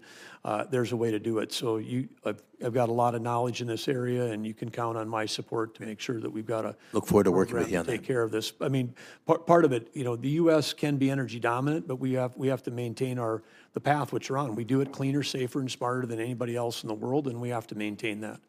Thank you. Senator Cortez Masto. Thank you. Governor, good to see you again. Thank you for meeting with me. Welcome to your wife, Catherine. It's a good name. Thank you very much. Let me just, we talked a little bit about this, but I want to bring this to the public as well, because Senator Lee and I do have a lot in common when it comes to our public lands. That most of the lands in the state of Nevada, about 85%, are owned by the federal government. And he's right. We have to manage not only our housing issues, but economic development, unlike some of the states, your state, where you own most of the land. And so we're always looking for that partnership with our federal partners. And Nevada has a successful track record when it comes to bringing different parties together to create that balance of releasing public land for that needed development, conserving lands, addressing various land management needs. And an example of that collaboration is my Southern Nevada lands bill. And so I am hopeful that based on your comments already to my colleagues that you believe in a balanced land use, that key to that is local consultation and state consultation. I agree. So I am hoping that you will be willing to work with us as we address in Nevada our housing needs, which is an issue, as well as economic development, and work with me on my Southern Nevada lands bill and other lands bills in the state of Nevada. Would you commit to doing that? Yeah, absolutely, Senator. I know that you, other than Alaska, you guys are on the top of the list in terms of having the most amount of federal land. You got some of the same challenges around affordable housing that Senator Lee is seeing in Utah, and with the great success of population growth in Southern Nevada. And I think, again, there's some creative ideas about land exchanges. You've thought through it, I can tell. Would look forward to working with you. Thank you. I appreciate that. I want to touch on also a comment that you made. Tax incentives going towards some forms of energy creates an imbalance for baseload. That's what I've heard you, and you made that comment when we were together as well. Let me ask you this, because in Nevada, it is important for us to absolutely have an opportunity to support public-private partnerships in clean energy. And I would imagine you support public-private partnerships. I think it's great whenever we can get more market incentives built into programs. Or if we spend a tax dollar, if we can match it with 2 or 3 from the private sector. That's one of the things we did in North Dakota to really, both grow our economy and extend the return on investment for every taxpayer dollar invested. And I appreciate that. And so with that said, there is a role for the federal government to be a part of incentivizing and supporting those public-private partnerships. Would you agree with that? Yeah, we're appropriate, absolutely. All right. And in Nevada, because of the Inflation Reduction Act, as well as the bipartisan infrastructure package, we have benefited not only in Nevada with jobs and growing our economy, but in contributing to our national security and bringing back manufacturing to this country because we have critical mineral mining going on in Nevada, thanks to those pieces of legislation. We have the complete ecosystem for battery, not only manufacturing, but storage and recycling as well. And our energy now is both gas as well as solar. Solar is really one of the #1 areas that we have in the state for our energy needs, and that's why battery storage is important. So let me ask you this, and maybe I'm wrong about this, but isn't the combination of renewables plus battery storage baseload? Yep, that's certainly the future. And again, as I said before, all the above. We need all forms of electricity. We're short of electricity in this country. We just have to make sure that we have the balance. Because if we don't have the base load, the intermittent, I'll call it unreliable, because the sun doesn't always shine, the wind doesn't always blow until we get storage, and storage is still a few years out to where we're going to be able to operate at grid scale to be able to make that work. Until we get to that time, we really have to have 2 systems. We have to I agree, but if we don't have the incentives continue that kind of research and making sure that's happening, because it's happening in Nevada right now, storage. Yes. I've been to the facilities, we see it. If we don't have those incentives, then we're never going to get there. And so my concern is, and what I'm hearing is, under this administration, a shift from those incentives for renewables back to fossil fuels. And that is not going to do any of us really in this country a benefit to, at the end of the day, leaning into clean energy, being dominant in that space of clean energy, protecting our national security when it comes to that clean energy as well. So I do think there is a balanced approach here, but not one at the expense of another. And I'm hopeful, based on your experience as a governor, what I just heard and I know about your state, because you found that balanced approach for energy, and every state's going to be different based on their geography, that you're going to work with states as well and not take away an opportunity where they can have that balanced approach for energy. Would you be willing to do that, even stand up to the administration when it somehow is not a benefit, what they're trying to do to a state like the state of Nevada? I'm a Republican governor, and I are in lockstep when it comes to moving forward in this space. Well, there are certainly big opportunities in Nevada, whether it's solar, geothermal. There's a lot of opportunities, critical minerals, lots of things to work on. But I would say that the benefit to every American is if we have base load that's reliable, that works, that's part of how we have affordability. I mean, every American today is paying more for their electricity than they were before. So the current policy is hurting every American. It hasn't happened yet, but it's coming soon. More and more brownouts and blackouts because we aren't going to have the balance in the grid. And I think every senator and every governor is going to be hearing from every consumer. And so this is something we have to work on together as a priority to make sure that we restore balance to the grid, and that means that like I said, you take a look at a FERC queue that's got 95% intermittent and unreliable, that probably tells us we're a little bit out of balance, and we've just got to bring it back and then keep moving forward. But great opportunities to work with you in Nevada. You've got some special opportunities and resources, and I'd say critical minerals, which you mentioned. I'm glad you brought them up. But we in the IRA, we passed all kinds of incentives for electric vehicles at a time when China is controlling 85% of the critical minerals in the world. So, I mean, incenting something which increases our dependence on a major adversary, because we're in a Cold War with China, and we're in a cyber war every day with them. I mean, right now, we're in a cyber war with them, North Korea, Russia, Iran. Every day we're being attacked by these folks. So you don't support the credits for electric vehicles, and that would be something that you would support the administration repealing? Well, I support economics and markets, and if you add up the EV totals, it's over $900 per ton of CO2 avoided. And in North Dakota, we can give you a liquid fuel with zero carbon in it for $60. And so we're doing that today with carbon sequestration for biofuels. So And how, so and it's and like I know my time is up, and I look forward to talking to you about this, but thank you. I appreciate it. Yeah. Senator Hoeven. I think that interchange demonstrates the kind of really high-level discussion that Governor Burgum brings to these issues. I mean, he really will work through these issues and applies a real analytical approach to problem solving. I think that's really important for both sides of the aisle. I think that's something that people are going to very much appreciate about him. Federal law requires that, that on public lands there be multiple use. Recently, the BLM promulgated rules that violate that law very clearly, in my opinion. Do you support multiple use on federal lands? And I think I know you do, but I want you to express it for the record. And then I want you to tell us why it's so important that we have multiple use on public lands, not just in our state, but across this country.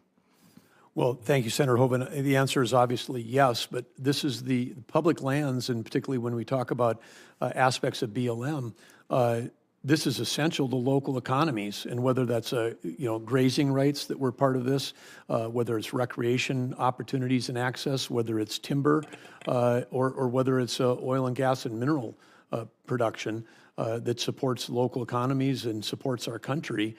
This land was put away for the benefit, the use, and the enjoyment of the American people. Not every acre of federal land is a national park or a wilderness area. Some of those areas we have to absolutely protect for their precious stuff, but the rest of it, this is America's balance sheet. And I think every American during a presidential campaign finds out and gets pounded into their head that we've got $36 trillion in debt.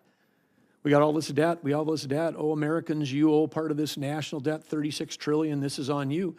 We never talk about the assets, and the assets are the land and minerals. This agency in Interior, the Department of Interior, has got close to 500 million acres of surface, 700 million acres of subsurface, and over 2 billion acres of offshore. 2 billion. That's the balance sheet of America. And if we were a company, they would look at us and say, wow, you are really restricting your balance sheet. And do you know what those assets are worth? We don't. I believe we ought to have a deep inventory of all the assets in America. We ought to understand what are our assets, 100 trillion, 200 trillion? We could be in great shape as a country. But then if you said, wow, if we have 200 trillion in assets just sitting there, but we restrict access, we don't cut a tree, we don't use them for recreation, and then we don't develop the minerals sustainably in a smart way, then we're getting super low return for the American people. It's our responsibility to get a return for the American people when we do that. When we did that in North Dakota, you started it as governor, on the land board. We've got, in our little state, we got a $12 billion endowment for K-12 for about 125,000 kids.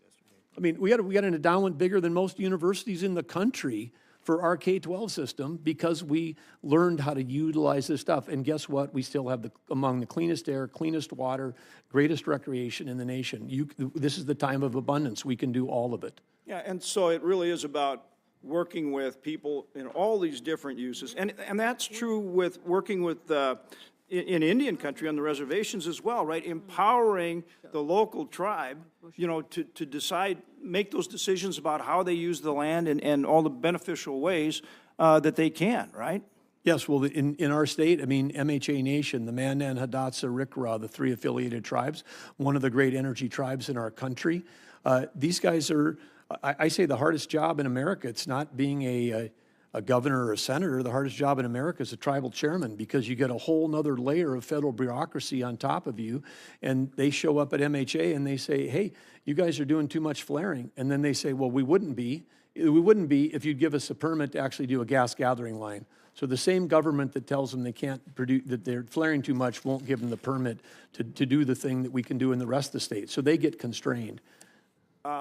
In addition to serving as Secretary of Interior, there's also the role as the leader of the National Energy Council, very important. Talk for a minute, for the time we have left, and you might even go over a little bit. The chairman's really a good guy. So Talk about how you implement a game plan to achieve that goal of energy dominance that President Trump wants for this nation.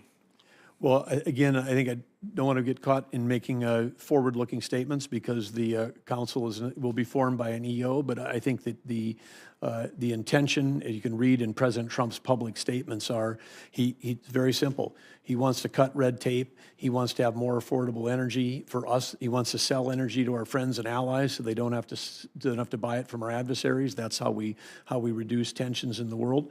And then we've got to make sure that we're doing it in a smart way because he talks all the time about clean air, clean water. So he's basically talking about the approach that we're talking about here at this committee. This committee will be deeply involved in helping set those policies, but it's an all of above, go get it done, and stop getting in the way of ourselves. And particularly with this AI, the AI battle, people don't understand that what's coming right now with AI revolution is going to happen during President Trump's term, where when we have generalized intelligence that we can manufacture, it's going to affect our ability to compete with every other power. And China they permitted more than 2 coal plants a week in the first half of 2023.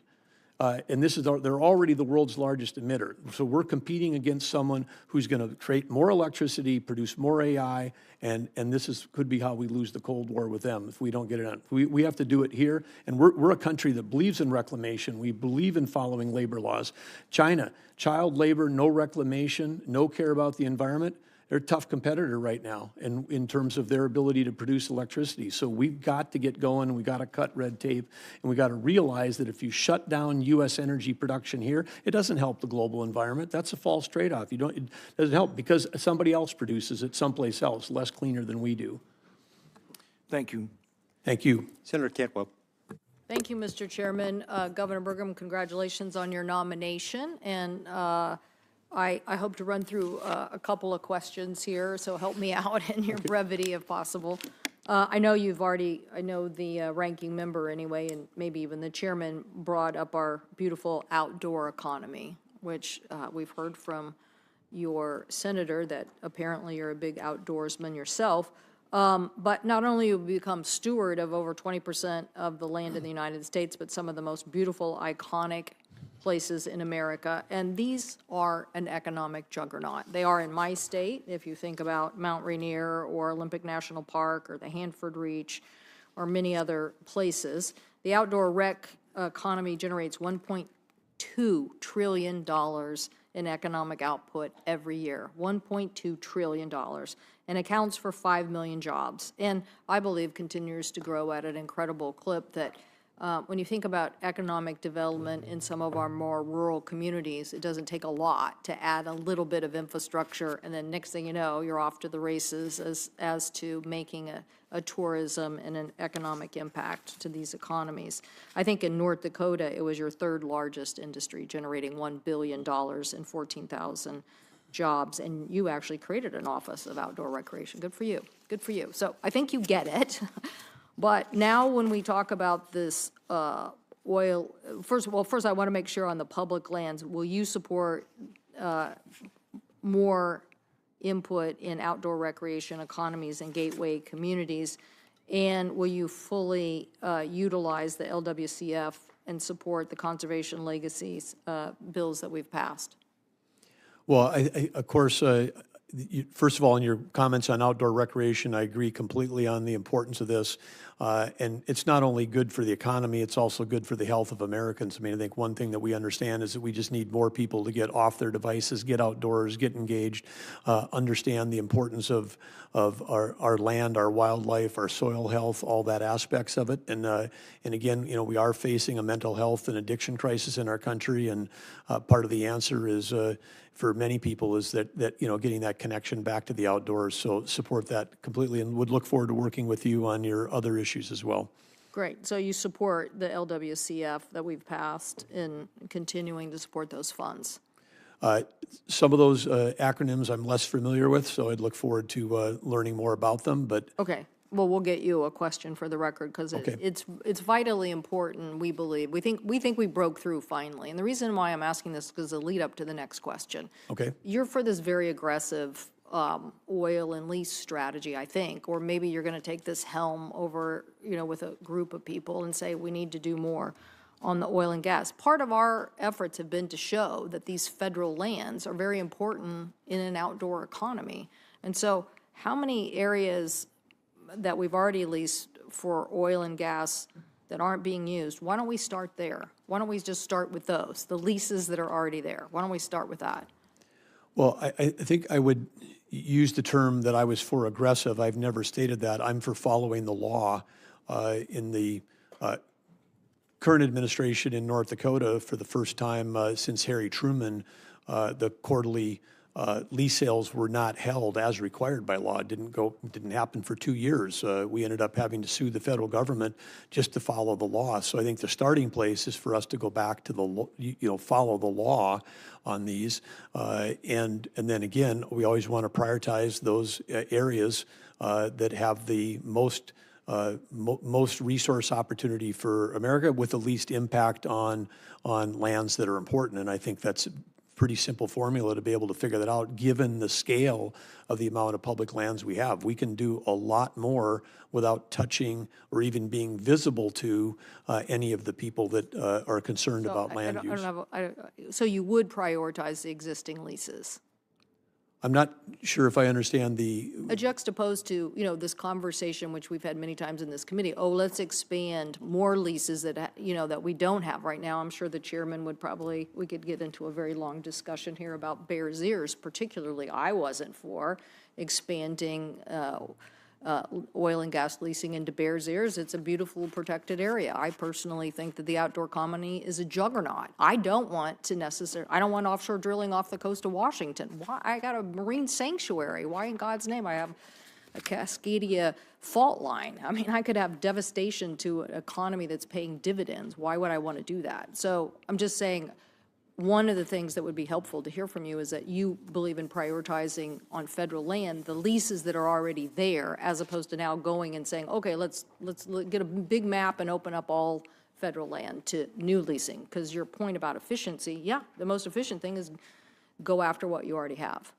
Well, I'm going to have to, before I can make an affirmative statement that I agree with you, I'd have to understand, because what I've seen in my time as governor is not that we have existing, but we're actually restricting legal access for development or timber or oil and gas or whatever on public lands today, okay, by illegally not holding the leases that should have been held. So I'm not even... Okay, we'll come. My time is up, and I'm now in the red, so I'm going to get cut off here. So, but we will submit something for you and submit something for the record on that. I'm sure I'll submit something on fire and CLT, and maybe you and I can have a discussion about what I think really would help us move forward on some of those issues.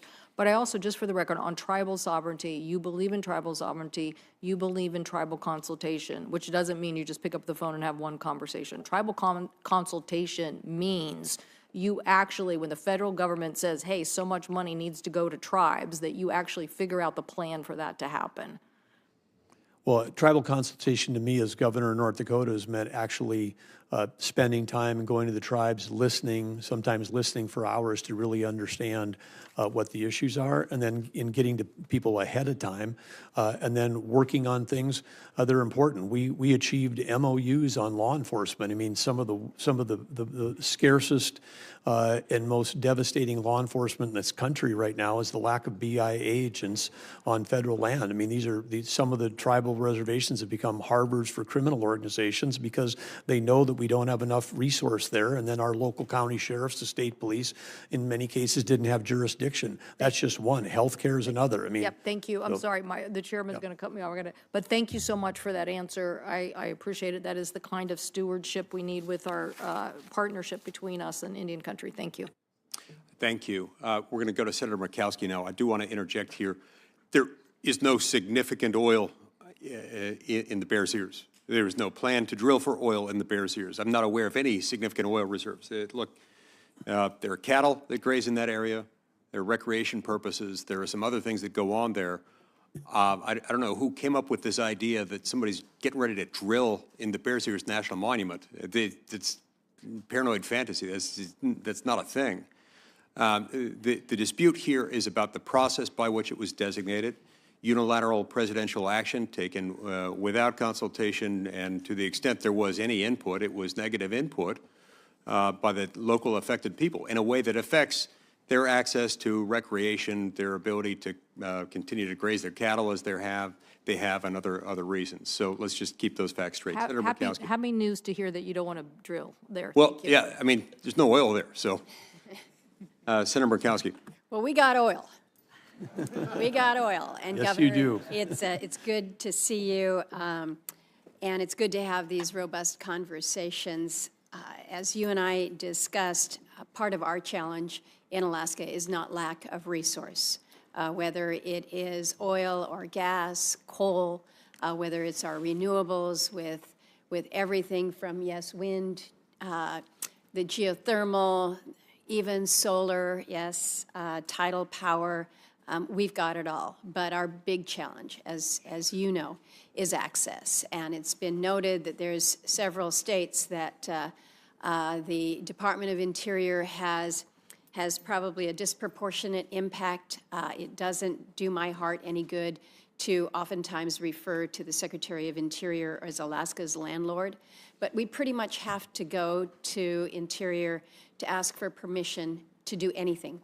And this is regardless of what our statehood compact says, regardless of what ANILCA, ANCSA, the lands that are the laws that have direct impact to us. So it's good to be able to have a conversation with you as the nominee for the Department of Interior, and knowing that you have the scope of knowledge and experience that you bring to these issues. I love the fact that you're talking about America's balance sheet, including assets that we have, such as lands and minerals. Part of the challenge that we have in Alaska is that oftentimes when we talk about our nation's inventory of assets, we're not on the map. We're not included in the surveys. And we're told, well, it's going to be hard to assess that. Well, yes, but look at it from the business perspective. Just because it's hard to assess your assets, you think you're going to keep them off of that ledger, off that balance sheet? So as we're talking about these, recognize that we not only have what we know we have, we probably have 3 and 4 and 5 and 10 times more. We just need to be able to do that assessment. So looking forward to that kind of engagement with you. We have a lot of work to do with the Department of Interior. You and I have had a chance to go over many of these issues. But again, so much of it is about access. And the first question that I'm going to ask, or the first commitment that I'm going to ask of you, is one that I can guarantee that nobody around this panel has mentioned, and this has to do with polar bears. The Biden administration has done a lot of things that most Alaskans don't appreciate, and last week we added another thing to the list. We learned Interior is not going to finish its revised incidental take regulations, these ITRs for North Slope activities. And it's going to leave this very routine renewal of current letters of authorization as unfinished business. Well, when you leave those authorizations as unfinished business, it means that the business of what is going on in the North Slope is put on pause, put on hold. So I need your commitment that you'll work with Alaskans, particularly the Inupiat people up there, the North Slope Borough up there, on basically all things polar bear. Well, be happy to do that. And as you know better than anyone, Senator, I think close to half of the land and subsurface and offshore that Interior controls is in Alaska. Yep. So you can't, Interior you may view as a landlord, but I would view Alaska as one of the biggest assets this country has and one of the biggest responsibilities of Interior, and look forward to working with you. That's exactly what I was hoping you would say, recognizing really the significance there. And I don't want the Department of Interior to be a landlord. I want you to be a partner. I want you to be a partner with us as we determine how we achieve the balance that we talk about in this committee, because we are just as proud of our outdoor activities. You have had an opportunity firsthand. I love your story about the time that you spent in Alaska. We, of course, welcome you back anytime, all the time.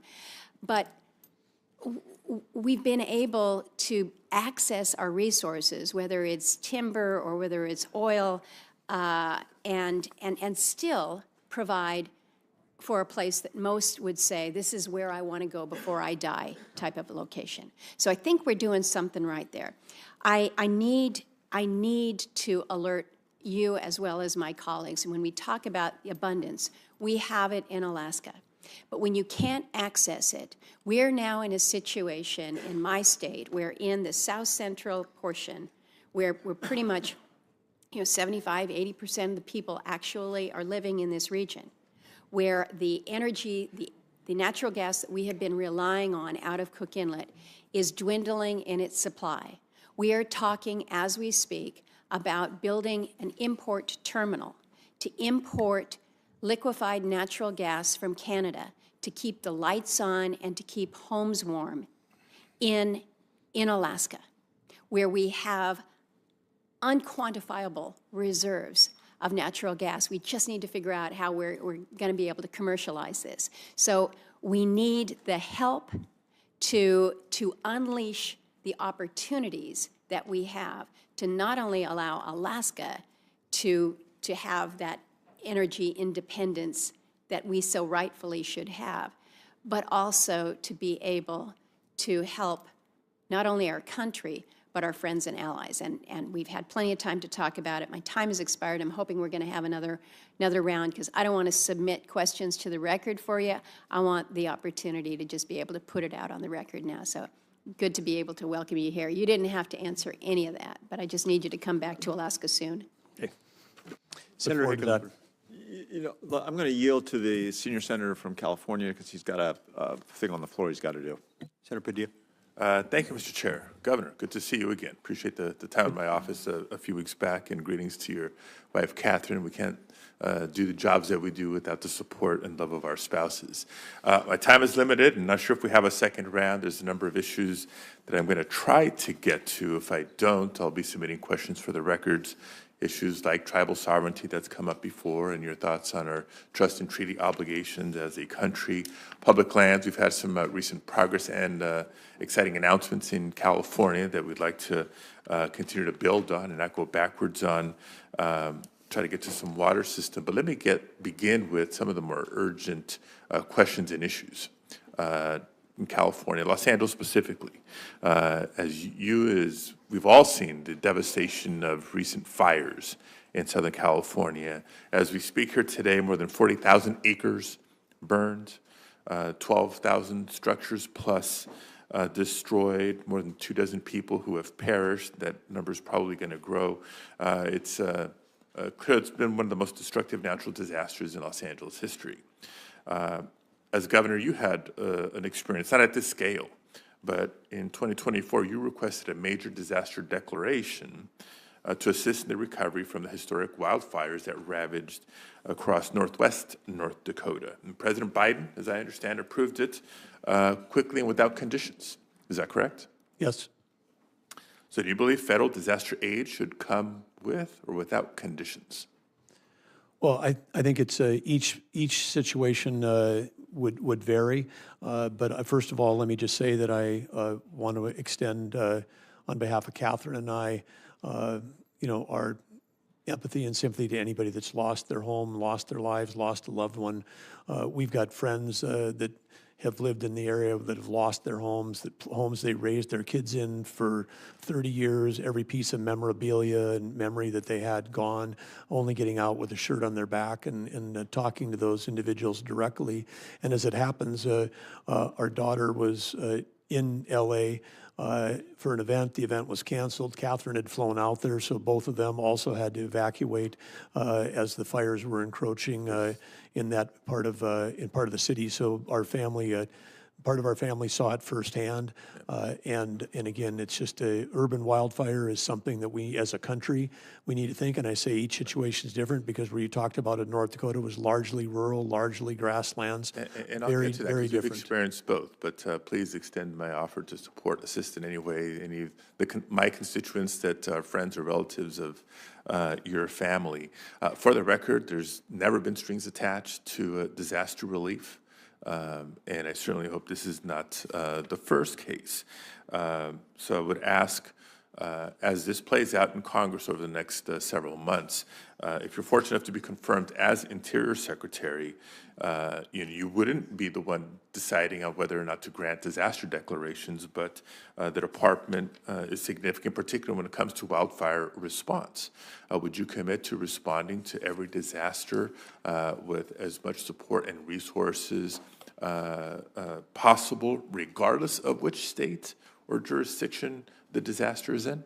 Well, absolutely, but I would say I would go a step further, which is we've got to commit to, and maybe it's going to take, apparently the fire in Maui wasn't big enough, in a sense. I mean, that was horrible, 100+ lives lost, devastation that's there, but it didn't create a response nationally or at the federal level or a collaboration of states. But with this incredible, the largest ever, and when the dollars come up, this could be the most expensive urban wildfire in the history of the country.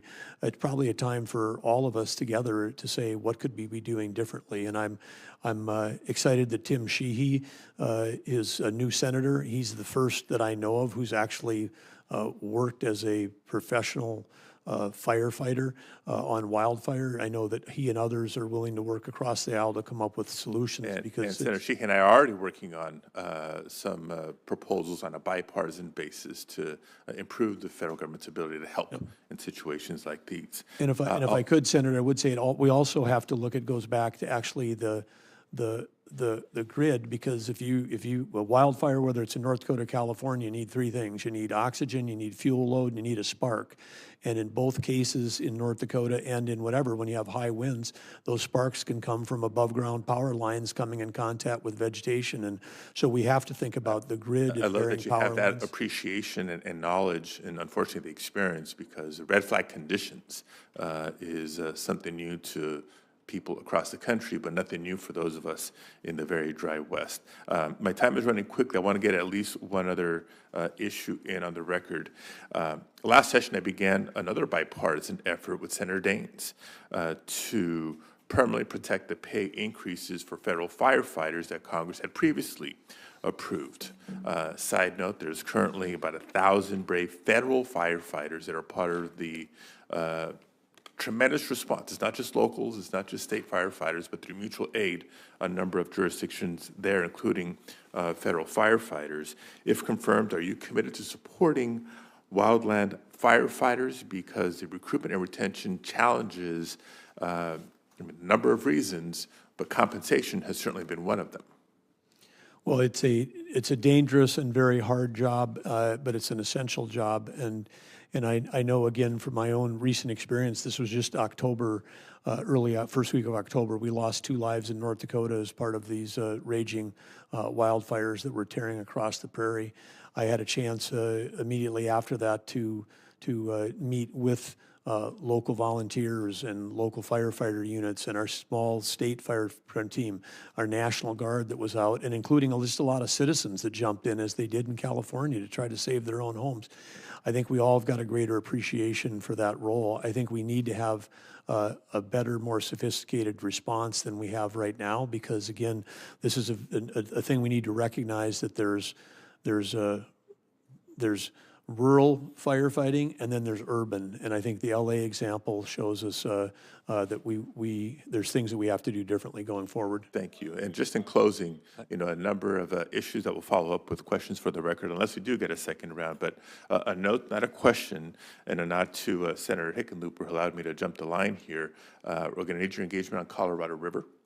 Some important negotiations that need to stay consensus-driven in the years ahead, and a recognition, again, tapping your experience as governor, that we need federal and state agencies working collaboratively to tackle resource issues, especially water. In California, we have both the Central Valley Project, which is a federal system, the State Water Project, which is a state system that are truly interconnected. And so I introduce that to you and look forward to working with you on the water management challenges that we'll have to address together going forward, particularly given the federal biological opinions that have been carefully crafted and need to be maintained. Thank you for your time. Senator Cassidy. Hey, this is Governor Burgum. Thanks for doing the job, man. We appreciate it. We both come from oil and gas producing states. One of my top priorities has been to use federal, state revenue sharing on oil and gas lands to help rebuild Louisiana's coastline. During the time of this hearing, we will have lost several football fields worth of Louisiana coastline, which of course makes us more vulnerable to a hurricane hitting our coast. And last Congress, I'm pleased to say that the RISE Act, which did that, passed by voice vote out of this committee. So I'm hoping we do that again. Can you briefly speak to the importance of revenue sharing to North Dakota, knowing that on federal lands in North Dakota, there's revenue that comes back to help mitigate whatever negative impact that drilling may have? Well, yes, absolutely. And the federal revenue goes two ways. I mean, at least we've got it coming back, a portion of it back to the state, but then a portion of it goes back to the federal Treasury. And the federal Treasury, as we know, we've talked earlier about the debt that we have. Responsible, sustainable, smart development, whether it's onshore or offshore, is of great benefit to conservation, in your case, coastline, but it also can help pay for other things. In our state, the revenues that are coming in are helping pay for education, healthcare, roads. It touches every... If you will, it's kind of a middle class, if you will, and lower economic class benefit program, because those things are touching services directly, aside from the jobs being created, directly impacting the quality of their life. Absolutely, and then when done effectively and appropriately, it also lowers the burden of sales tax and property tax and income tax on those same hardworking individuals. It's music to my ears. I will say, when I speak to the folks that actually do these big developments, one fellow said, you know, it used to be when they had a lease sale, I could plan a fishing trip with my son at the same time because it was so regular. It was going to be on this day at this time, happened to be in New Orleans, so they had a great meal. On to say that now there's been dilatory practices that have been instituted, not for the sake of anything other than dilatory and to increase the cost of development and to hopefully thwart that development. Can I get a commitment from you, as much as you can possibly do it, that when we have lease sales now, they will be as they are scheduled to have lease sales, and so the people making these decisions will have certainty as to them? As someone who was participating in a lawsuit suing the federal government to try to get them to hold the lease sales when they were supposed to be held by law, you can count that as head of Interior, we will be following the law when it comes to lease sale time. And I think the operative statement is you'll be following the law, and Yes. that's a good thing. Yes. Now, on that, we know that on some federal lands, from before modern environmental standards, there are abandoned oil and gas wells, and those tend to leak methane, for example. I'm very interested in working on a bipartisan basis, bicameral basis, of how we can actually have a federal program which sustainably is paying to cap these abandoned oil and gas wells. And Louisiana has about 1,500 of them. Any thoughts about that? Because I'm sure in North Dakota that you had to address this issue too. Well, in North Dakota, we took part of the revenues that were coming into the state from the oil and gas tax revenues, and we created a abandoned well reclamation fund, and that's been replenished, and then that goes back in to do that. But we've also made sure that the private sector is doing their share. Now, let me ask, because one thing I hear from the private sector is the issue of liability protection. Will they be sued the bejesus out of if something goes bad about this remediation of the abandoned oil and gas well? And I ask this, I don't know the answer to it. We're trying to explore that. There is the abandoned mine provisions that we're looking at. How did y'all manage that in North Dakota?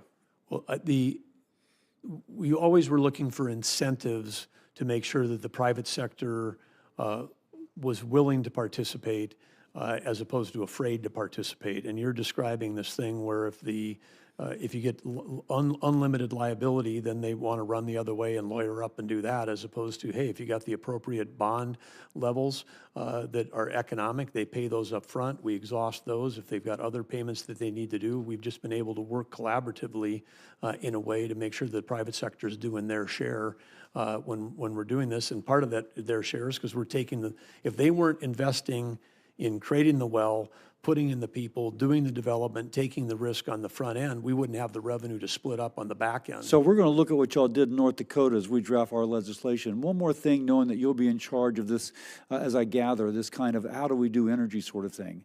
One thing that I've been concerned about is that countries like China do not enforce international standards on controlling pollution. That lowers their cost of manufacturing as much as 20%, incentivizing manufacturers to leave our country and move there. But then we get the loss of the jobs, but also all the air pollution that then blows over to our West Coast. I think I read 20% of the SOx in California is related to emissions from China.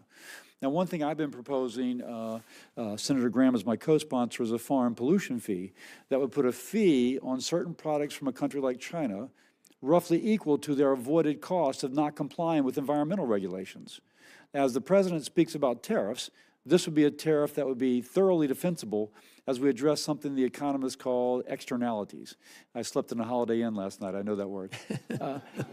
So I go through that knowing that you and your position will be making sure that our industry is competitive in terms of controlling our emissions in accordance with the law, which then gives us that advantage relative to those competitors arbitraging those rules. Any quick comment on that? Because the chair is being generous and allowing me out a little extra time. Well, I think you're spot on to recognize President Trump, who has a willingness to use tariffs. His principle is reciprocity. If you have access to our markets, and we don't have access to yours, or if you're using unfair practices, if you're dumping in here, in this case, if they're not doing reclamation, they're using child labor, they're doing all the things that lower their cost, that's exactly the kind of place that he has publicly spoken about, that he would want to have reciprocity with tariffs. Thank you very much. Senator Hickenlooper. Thank you, Mr. Chair. Thank you, Governor, for being here. Appreciate this. It's always good to have other governors in the room, or former governors, I guess. At this point, I've got 3 questions, so I'm going to be pretty quick in the questions, and I try to be unfailingly polite, but if I override you, it's just because I want to get to all 3 questions. Obviously, I worked on methane regulations back when I was governor. We were the first state or province anywhere in the world to actually regulate methane, but we did it by working with the industry. They came and helped create the regulations that they were going to guide them. Senator Cassidy was just talking about abandoned wells. It's all part of that same problem. As Secretary of the Interior, how do you think you can use your authority to advance rules that boost innovation in the energy sector to, let's reduce methane is one thing, but I'll broaden the question and say, and getting to better, cleaner energy that's at the same time reliable and at a low cost? Well, I should say, Mayor, Governor, Senator, I love this question because the focus on innovation, we've seen in North Dakota, again, the federal regulation comes in, it's proposed, it goes through the rule changing, it takes years to finally get it finalized, then it gets finalized, and then all of a sudden you got a federal employee in a white pickup with a clipboard, driving around that the taxpayers are paying for, trying to find out if we've got an emission here, emission there. Meanwhile, if that's 6 to 8 years from the beginning of a problem to when the rule gets finalized and is actually enforced, we've gone through like 4 or 5 cycles of Moore's. Get to the innovation.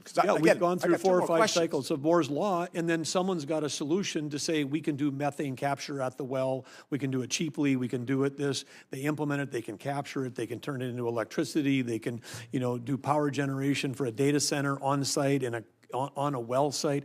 I mean, the amount of innovation that is occurring right now in the energy industry is unbelievable. It's as exciting as anything in tech that's going on. And so that's why I say innovation over regulation. We can solve these problems cheaper, faster, and quicker than we can through expensive and outdated regulations. Yeah, but we've never needed more innovation in a short time than we need in energy right now.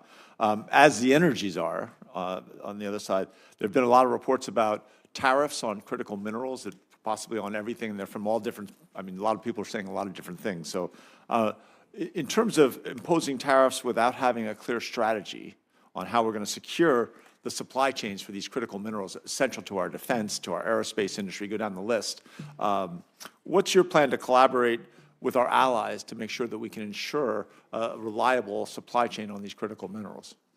Well, I think the key there is allies, because we need to be, we have to have a security network of people that are truly our allies, and we have to be able to buy and sell from each other around these critical minerals. But right now, we've been, over the last 20 years, I mean, we were, as a nation, one of the great mining economies in the world 20 years ago. It's become a dirty word. You can hardly find a kid in college that wants to go into geology or geologic or Don't say, mining. you're hurting me.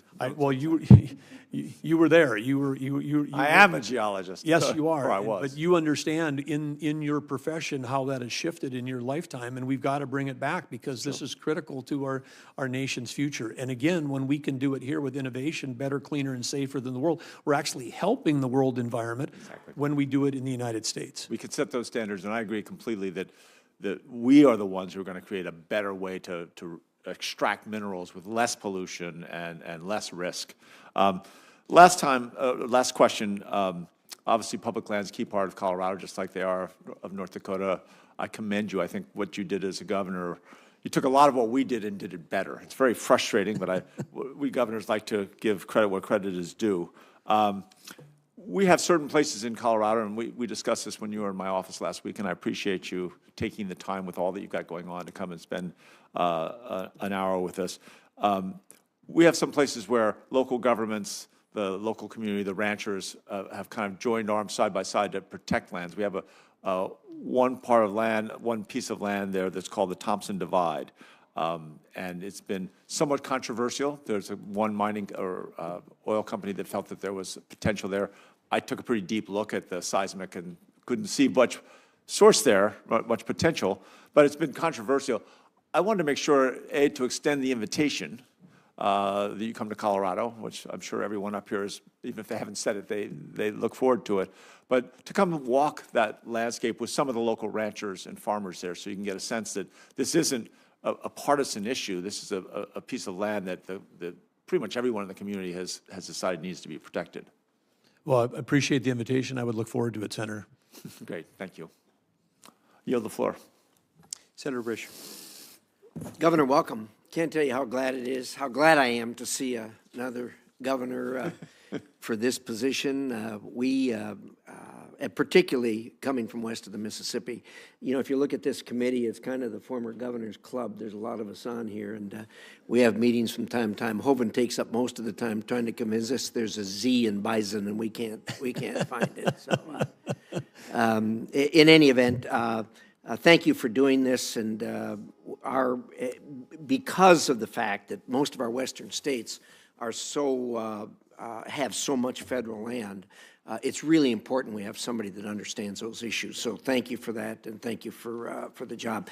They've already had a discussion with you about grizzly bears. We don't want grizzly bears. They kill people. You know, the federal government already gave us wolves. We had them all killed off about 75 years ago, and then some yahoo back here decided we needed them again, and they brought him in and brought us 30 wolves and said when there were 200 and 3 breeding pairs, we could delist them. Well, by the time I became governor, there were at least 1,500 wolves. Nobody knows how many breeding pairs, and we couldn't get them delisted. Till I got back here, we finally were able to put together a coalition and got them delisted. Grizzly bears are so far over the top because they kill people. They really do kill people, and they just don't mesh with society. So in any event, we'll look forward to working with you on those issues. Probably one of the most important decisions you're going to make here in the immediate future is, I know how the transition team is working, and you and the transition team is going to have to pick a BLM director. And that's really important to us because all of us have it, that our western states have a tremendous amount of BLM land. We had a real problem with this one. Fortunately, she's only got about 95 hours left. She was an eco-terrorist. She engaged in the work that was done in Idaho of spiking trees. You probably know about spiking trees. Since she's been BLM director, we haven't seen her. She's been up here, I think, once in the 4 years, and it divided this committee deeply. We had a huge fight over it. It was a straight party line vote. She got confirmed. We don't want somebody like that running the BLM, particularly somebody we can't find. So I urge you to use your best decision-making ability when you choose that person. On another important issue, the issue for us in Idaho right now is the Lava Ridge windmill project. And my good friend Senator King and I have different views on windmills, and bless you for taking the windmills. You can have them all. We don't want them in Idaho. We hate windmills in Idaho. They are a tremendous blight on our viewscape. We really don't like them. And the new Green Deal that this administration has put together is trying to saddle us with 100,000 acres. 100,000 acres with 241 windmills on them that are a little higher than the Space Needle. And the good news is, I appreciate you meeting with me and listening to how wrong this project is on so many different levels. The good news is, and you don't know this yet, I don't think, but that project's only got about 95 hours left to be on the table. That's going to go by the by. And believe me, in Idaho, this is a 99 to 1% issue, and we're going to be so glad to see it gone. And it will be gone, and you're not going to have to worry about it anymore after that. Let me just close with this. I'm so glad to hear that the president is going to put you in a position he is on energy. That's incredible. We need it. We all know his vision for making America independent and actually being an exporter and tapping our wealth. One word we haven't used here in that regard is nuclear. Idaho was the birthplace of nuclear energy in the universe. We've still got the first light bulbs we lit in 1951 by generating nuclear energy. We've built about 52 reactors out there at the site. I don't know if you've been to the Idaho National Lab or not, but if you're going to be in the energy business, you really need to. There's a tremendous resurgence of interest in nuclear. You know, the thing kind of went by the way after we had the unfortunate 3 Mile Island incident, but the renaissance in nuclear, not just in America, but around the world, is staggering. Coming off the drawing boards at INL and in the very near future are SMR, small modular reactors. It's going to be followed by the microreactors. That is going to change the world as far as energy is concerned. And I'm glad to hear you talk about baseload, because when you're talking about nuclear, you're talking about baseload. And I suspect the world, as we go through this century, is going to rely heavily on nuclear. There's tremendous, as in my other hat I wear as chairman of the Foreign Relations Committee, I deal with countries, particularly the Eastern European countries. They're entering contracts, and it is a national security issue because we compete with China, with Russia, and to a degree France when these new projects are coming on board. So thank you for what you're doing. God bless you. We welcome you. Senator Gallego. Thank you. Governor, thanks again for joining me, and thank you for sitting down in my office, and appreciate our time together. We was kind of hit upon this, but one of the biggest interior-related issues is going to be the Colorado River. Arizona is at the heart of our national defense when it comes to ship making, agriculture, and food security, and of course home to the 5th largest and best city in the country. In addition, 22 of the 30 Colorado River Basin tribes are in Arizona. So rules governing the reductions to the Colorado River water expire at the end of 2026. And post-2026, operation conversations are still ongoing. The lower basin states have put forward a proposal for management of the Colorado River that shares the risk among all states. However, no agreement has been reached and leading to potential conflicts within the basin, which of course we'd all like to avoid. Would you work with Arizona parties and my office so that any determination post-2026 is not overly burdensome to any one state and is consistent with the Colorado River Compact? Well, Senator, you bring up a really important issue, and this is with the 2026 date looming, coming forward. And of course, as you know, Interior does have some specific authorities relative to helping with the lower and upper basin. I would say, as a former chair of Western Governors, I know that this has been a battle that's going on as long as there have been people in the West. People are fighting over water in the West. My experience in North Dakota has been more on the Missouri River Basin, but also we've been in some deep battles with Canada because we've got two rivers that are in North Dakota that actually flow north into Canada, the Souris River and the Red River of the North. So whether it's international or the complexities of the Missouri, I've got some good understanding and good exposure to this, but I think you can count on that we're going to look for a collaborative solution that serves everyone. It's going to also, we're going to have to look for innovation on ways on the conservation side because we can't make more water, but if we can use what we have wisely, that's going to look for the best solutions for all. But I appreciate that you're engaged in this. I know how important it is to Arizona and its economy. Thanks, Governor. In our meeting, we also discussed a lot about our tribal communities and tribal nations. I'm very glad you have good background and understanding and relationships with them. And we talked a lot about tribal law enforcement and some of the bills that I've put forward to increase tribal law enforcement.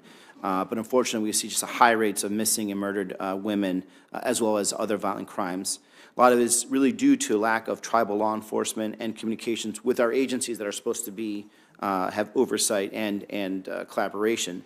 So, I've worked through my time in Congress to try and increase the funding for tribal law enforcement, but our federal budget cuts really put all that work at risk. So can you, tell me or think about, like, what is your plan to work collaboratively with Congress and tribes across the country on tribal law enforcement improvement efforts, and how do you plan to ensure that we can do this in a bipartisan manner? Well, I think there's nothing partisan about enforcing the law and protecting the citizens of the United States. And one of the great tragedies in our country is the lack of law enforcement on tribal lands and the fact that we've got organized crime that is, preying on those the gaps. They're aware that the gaps are there, and whether it's the training centers. Senator Hoeven has been particularly supportive, along with Senator Kramer. We don't have enough training centers across the nation for the northern tribes or the southern tribes, so we need more recruiting, we need more staffing, we need lots of other things that are going on. But we also, you mentioned the first time it's come up, but the missing and murdered Indigenous women. This is, again, an unseen tragedy in America. I think the FBI list is now over 6,000 unsolved cases, and I believe again that it is a complete tragedy. It seems that if we lose a college student at spring break, it's a Netflix series and the whole nation knows her name personally. And then we have these same individual tragedies that happen over and over again in Indian country, and people aren't even aware that it's going on. So we've got to change our entire approach to this. And unfortunately, in the last 4 years, and thank you again for that, and I look forward to working with you on that, and I had a lot of sense of history on the House side on this. In the last 4 years, we've learned from reclamation that Glen Canyon Dam has some design flaws that limits its ability to pass water at lower elevations, which means we have to fix that dam and pretty soon, because we need the ability to essentially pass water around the dam if we actually obviously can't go through it, especially if the hydrology in the region gets worse. How would you make fixing the dam that delivers water to the Grand Canyon and the 30 million people downstream from that lower basin, and of course Mexico as part of our treaty obligations, a priority? Well, Senator, appreciate you bringing that to my attention. This is one issue I was not aware of about the Glen Canyon Dam deficiencies, but obviously with the Bureau of Reclamation being the second largest operator of hydroelectric dams in the country behind the Army Corps of Engineers, I'll quickly be meeting with the team if I have the privilege of being confirmed for this position about this issue, because we've got to have working facilities on these critical rivers.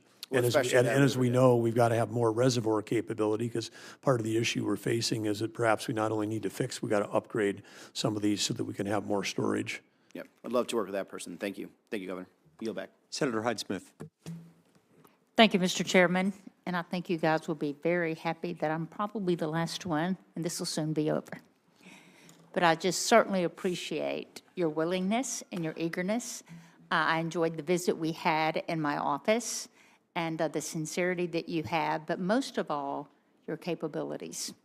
You're so capable for this position, and I'm very thankful to you and your family that you're willing to do this. I'm going to be brief, but one of the things we talked about in my office was a local Mississippi thing. William Faulkner once said, to understand the rest of the world, you first must understand a place like Mississippi.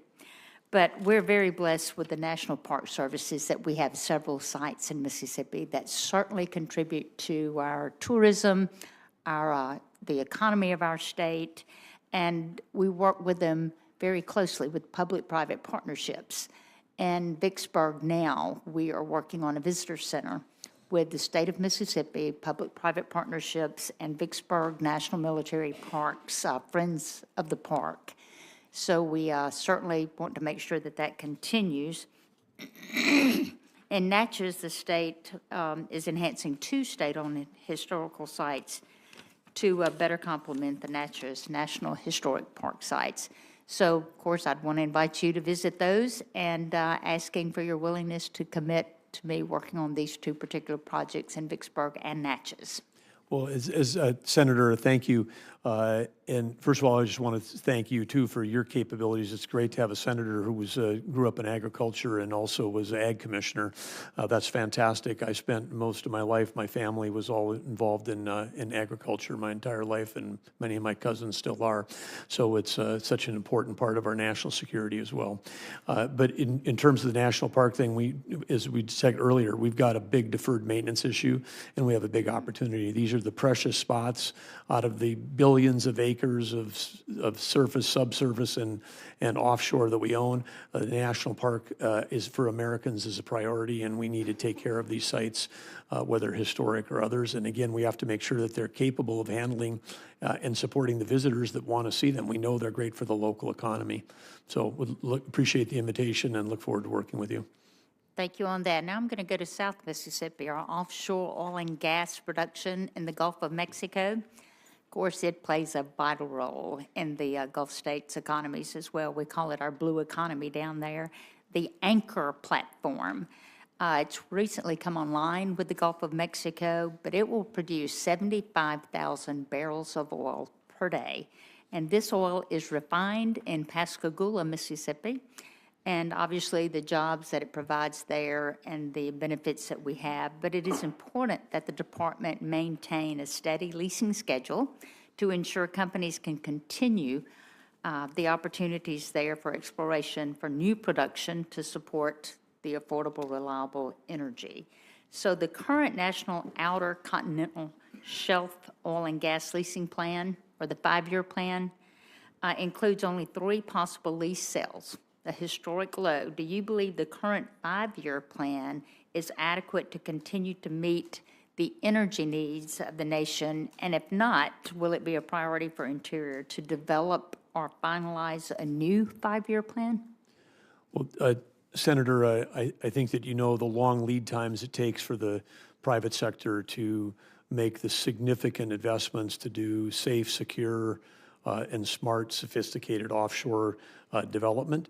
It's a really important part of our nation's economy and our national security. The fact that during the current administration, the lease sales have been so unpredictable and disruptive, and the fact that they're projecting forward to have among the fewest we've ever had, almost would guarantee that we would see a decline in energy production in offshore in the years ahead because of the lead times.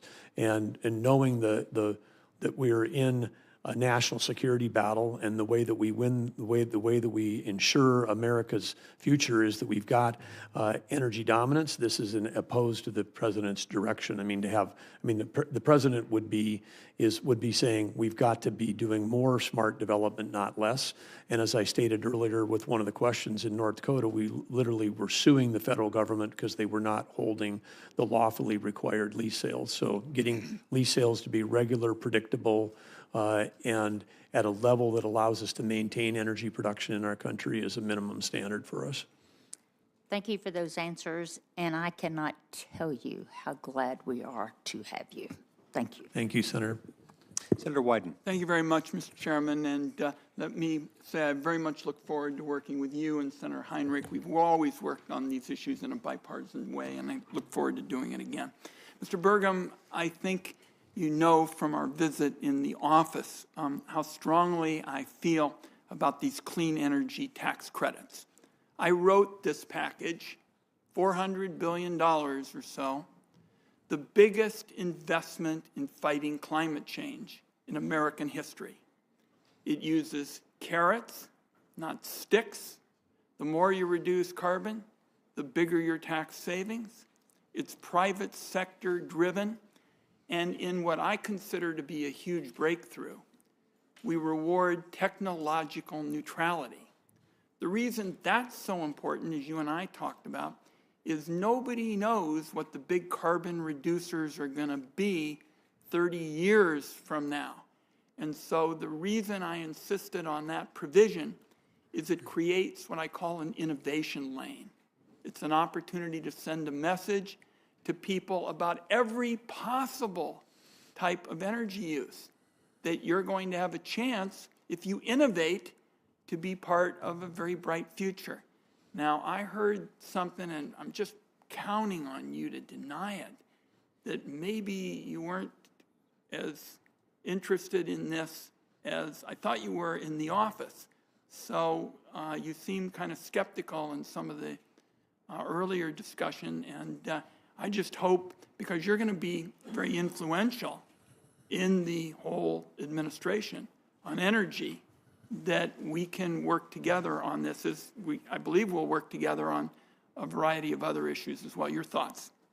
Well, Senator, I really enjoyed our discussion and the time and the extra time we spent together. And I, as I said then, would restate now that I think your principles are really sound about being, technology neutral, about having carrots versus sticks, and also about having, private sector versus just all government. I ought to quit while I'm ahead.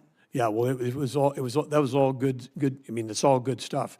I think if I don't know specifically other comments you may have heard, but I believe that these things may have been so successful as it relates to the electrical grid that have got now a significant imbalance in the amount of projects that are intermittent and not persistent, and we need to make sure for our country to be successful in the near term that we've got to get back to making sure that we've got the appropriate amount of base load to manage both of those things. Because if the sun's not shining, the wind's not blowing, and we don't have base load, then we got brownouts and blackouts. We got higher electric prices for every American.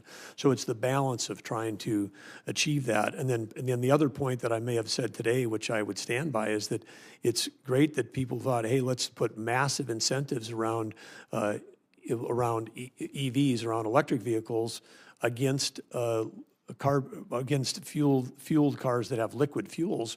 But in America, if there's innovation neutrality, in North Dakota, we're producing carbon negative barrel of oil. We're producing carbon neutral biofuels. I mean, America built 200,000 gas stations without a dime of public money or taxpayer incentives because the market created that.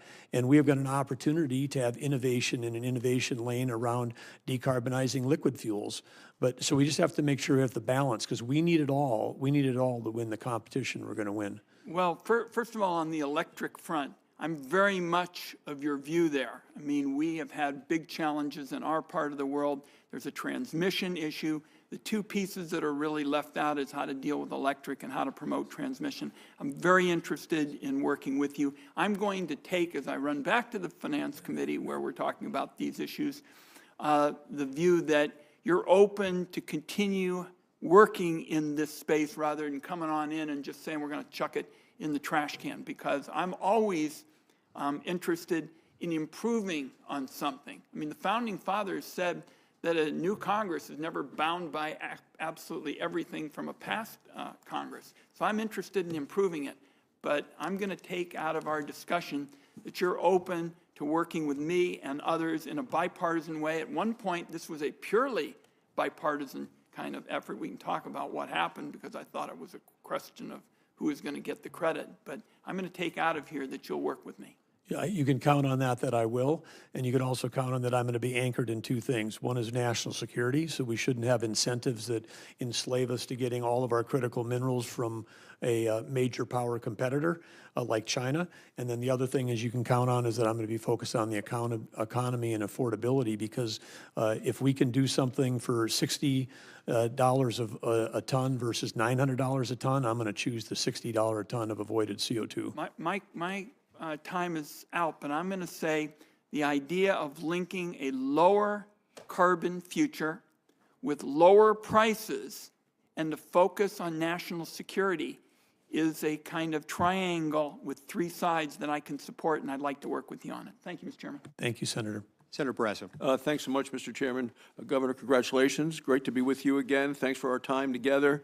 As you know, the federal government controls hundreds of millions of acres of land in the West. You'd like to look at this committee in our home states. And the well-being, certainly in my home state of Wyoming, depends on strong leadership at the Department of Interior. The department must work with states and local communities to manage our resources in a way that works for the people that actually live on the land. And over the last 4 years, that has been a big problem, as we've seen an administration that seemed to just be punishing the West. The will of the people who depend on the land, live on the land, take care of the land was ignored the last 4 years. So, Governor, there's a long list of things that I believe must be fixed, and I'm going to ask for your help. Number one, the Rock Springs, Wyoming, the RMP, that stands for the Resource Management Plan, as you and I know, and those who are watching will know about now. The Bureau of Land Management finalized that just last month, December 2024. They did it not even a week after the governor of Wyoming submitted his appeal to the proposed plan, but they rushed out the door with this. This final plan is going to devastate the people of southwest Wyoming. It's going to lock up millions of acres of land that local communities in the entire state relies upon. The governor, our state legislature, the county commissioners, the local communities, all strongly oppose what the federal government is slamming down our throats. So will you commit to work with my office and the state to undo this disastrous plan? Senator, I'm familiar, having been governor till December 15th, because we had a similar experience in North Dakota of having plans like this pushed on the state of North Dakota. So, yeah, absolutely, you can count on me working with you. Great. In Wyoming, about 2/3 of our minerals under the land are owned by the federal government, about half of the surface land and 2/3 of the minerals under the land. That means that energy development in my state depends on cooperation from the Department of Interior. Wyoming's legislative leaders would benefit from meeting with you directly as they plan the state's energy future, and I'd like to ask you to commit to joining our Wyoming delegation as well as the Wyoming stakeholders to talk about the future. I would enjoy that very much, and I've enjoyed the relationship I had with Governor Matt Mead and now Governor Mark Gordon, that we've been on regular communication because there's been a lot of shared challenges between Wyoming and North Dakota. And both of those current governor and former governor speak with you with great appreciation, great admiration, and great respect. So look forward to that. Buffalo, Wyoming. Last year, the outgoing administration finalized a resource management plan for Buffalo, the Buffalo, Wyoming field office. This plan would ban new coal leasing in the Powder River Basin, which is the most energy-rich area in the country. We are America's energy breadbasket in Wyoming. This short-sighted decision is an insult to our communities and harmful for American energy security. If confirmed, would you work with me to reverse this plan? Absolutely, and I also know that and when we talk about critical minerals, that in that Powder River coal include many of the critical minerals that we need for defense, for technology, and for the future of this country. And so, rather than this blanket approach of trying to block that type of energy development, we need to be thinking about how innovation can help us solve multiple problems at once. I want to move now to oil and gas leases. The outgoing administration has a disgraceful record on oil and gas management. It blocked and blocked our production just about every turn. It hasn't issued leases for a lease sale held over 4 years ago, and they still haven't issued the leases. And it deferred over 600,000 acres from leasing in Wyoming that were previously cleared for oil and gas production. If confirmed, will you work to quickly issue those leases and offer additional acres for leasing? Absolutely, and Senator, as I've stated before, North Dakota's faced the same, what I view as absolutely, there's a case in federal court which I'm positive the ruling is going to be that the current administration, the Biden administration, did not follow the law relative to holding required lease sales. The next area is sage grouse. Wyoming is the home to a large population of greater sage grouse and its habitat. For over 15 years, Wyoming has been at the forefront of adopting new management approaches to protect the species. Our state has led successful efforts to balance conservation with economic development. Again, the Biden administration proposed to designate over 600,000 acres in Wyoming as, quote, areas of critical environmental concern. That's going to lock up thousands of acres in Wyoming, halting production and development across the state. Would you be willing to reopen the department's greater sage grouse management? I've been advised that the rule of decision came out this morning. I don't want to put myself into making a forward statement that would recuse, that I would have to recuse. But I would just say, for my time as chairman of Western Governors, I'm familiar with the use of designations to try to restrict energy development, even when you might have a species like the sage grouse that's neither on the endangered or the threatened list. I'll ask one final question, and you've done quite a bit on the grizzly bear already, so let me talk about federal grazing. The Department of Interior is critical in its role for managing federal lands across the West. Almost half of the land in Wyoming, owned by the federal government, land managed under multiple use is required by law to be managed without impairment of the productivity of the land. These are public places that people from Wyoming depend on accessing for their livelihoods, agriculture, all the ranching activities, recreation, mineral development. Congress directed grazing, timber harvesting, recreation, energy, and mineral production to take place on federal lands. Will you support the multiple use mandate, the law mandates for federal land?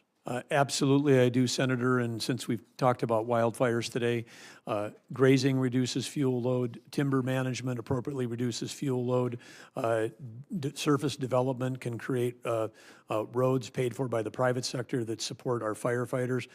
All of the multiple use is a part of a component of a comprehensive rethinking of how we think about fire management on federal lands. Thank you, Governor. Thank you, Mr. Chairman. Senator Cotton. Governor, welcome and congratulations. We've reached the regrettable point that we often do in the Senate where almost everything has been said, but not everyone has said it. I will refrain from saying a lot of what's gone before me, but I will say for the record that I want to associate myself with the comments of my Republican colleagues about the need for significantly increasing energy production while also being responsible stewards of our public lands and waters. There is, however, one issue I don't think has been discussed yet under the Endangered Species Act. And I think it's a scandal of the first order. I'm surprised it hasn't gotten more attention as of late. On January 3rd, the New York Times published a story about the so-called snail darter. It was a species that was designated as endangered by Fish and Wildlife back in the 1970s. The entire thrust of the story is that a zoologist basically made up this species of snail darter, all for the point of halting construction of the Tellico Dam on the Little Tennessee River. After many years of delay, it finally took an act of Congress to build that dam.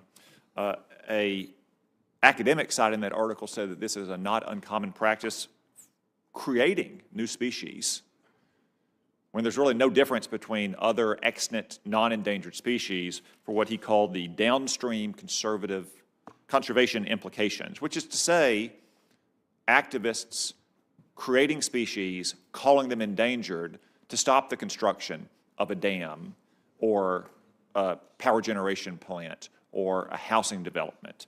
And again, this is something that was admitted publicly in the New York Times by some of these activists. That's why I say I think it's a scandal of the first order. Could I get your commitment in light of these admissions to go back and re-examine Endangered Species Act listings and identify any other potential false designations? Senator Cotton, you raise a very important issue, which is the weaponization of federal rules, meant to actually protect wildlife, but to do it in a way where it's being used not to protect wildlife, but it's being used to stop legal activities like the multiple use scenario we were just talking about with Senator Barrasso. It's just a legal weapon, and it's used for fundraising. It's used for groups that are that are just trying to block our nation's progress.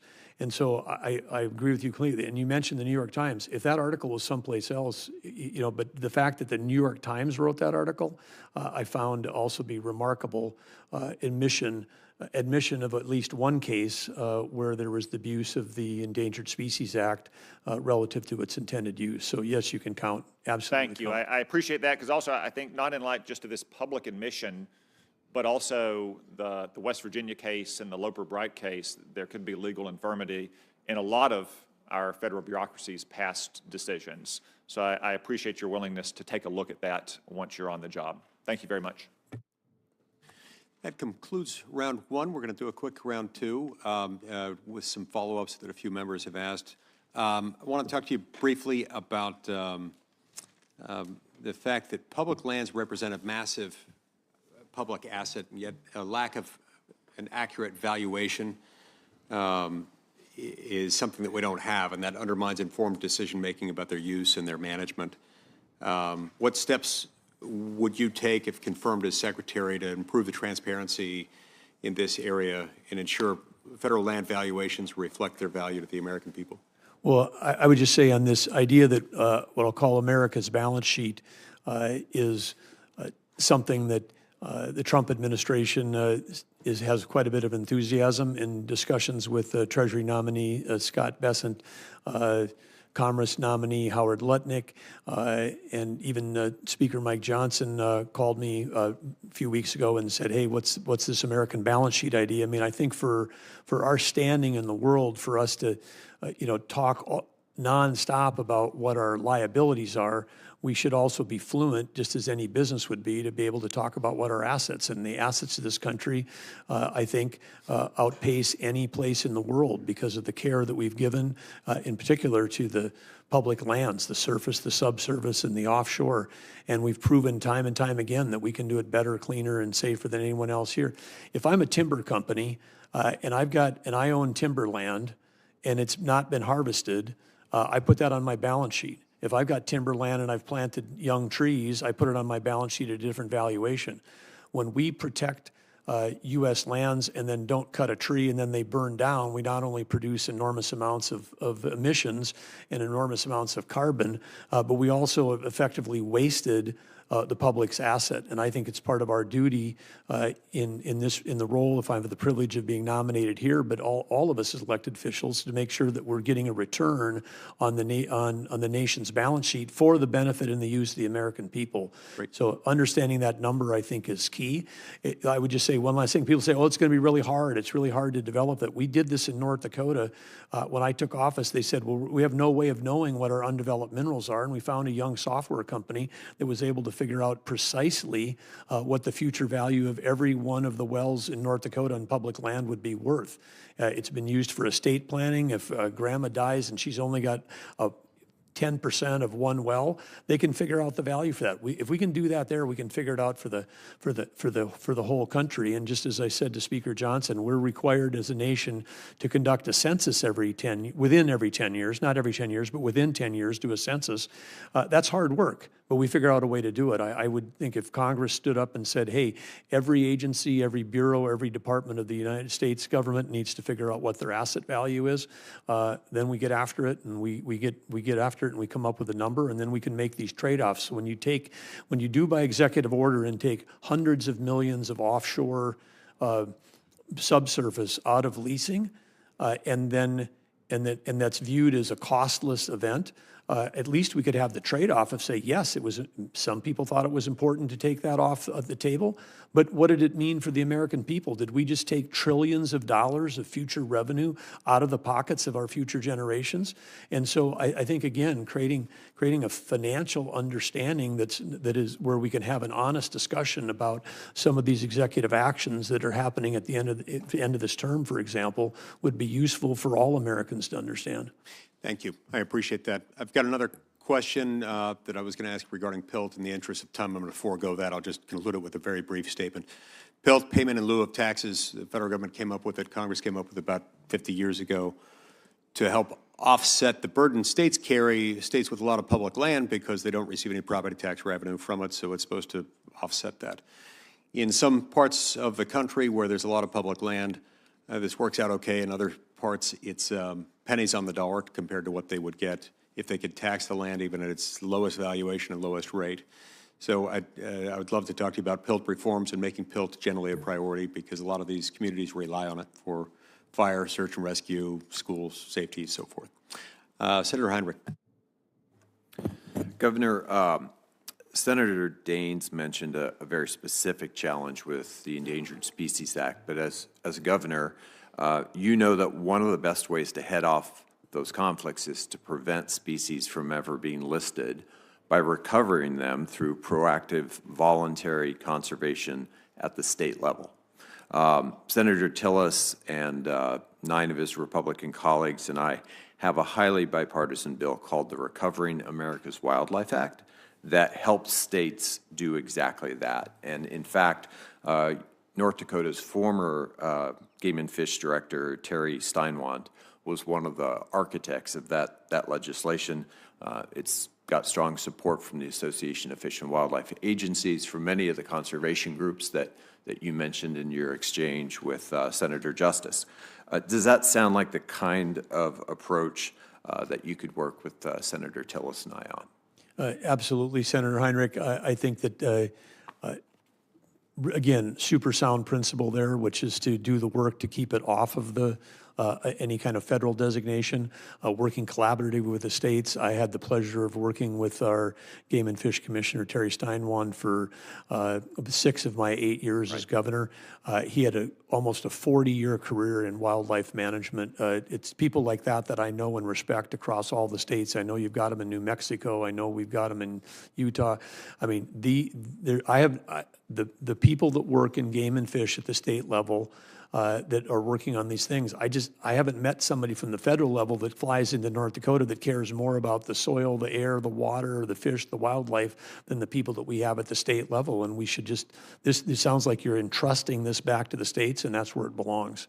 And it was really an idea that grew out of asking all of those agencies, like, what's the right way to approach this? And they said, well, instead of, just having an emergency room, which is what the Endangered Species Act effectively is, let's try to give wildlife primary care. Let's intervene when it's much cheaper and much more effective, and you can really move the needle.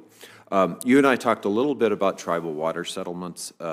Those are incredibly important for water certainty in the West, especially with all the conflicts we have, not just in the Colorado Basin, but also in the Rio Grande Basin and other western basins. If you're confirmed, will you commit to continuing the department's work to both resolve legal claims around tribal water settlements, but also just implement the existing water settlements that have already been made? Well, you've got my commitment to work on those important issues. Great. I'm going to make one other quick statement. I know you heard from my friend and colleague from Idaho, and we've done some great work together on cleaning up abandoned mines.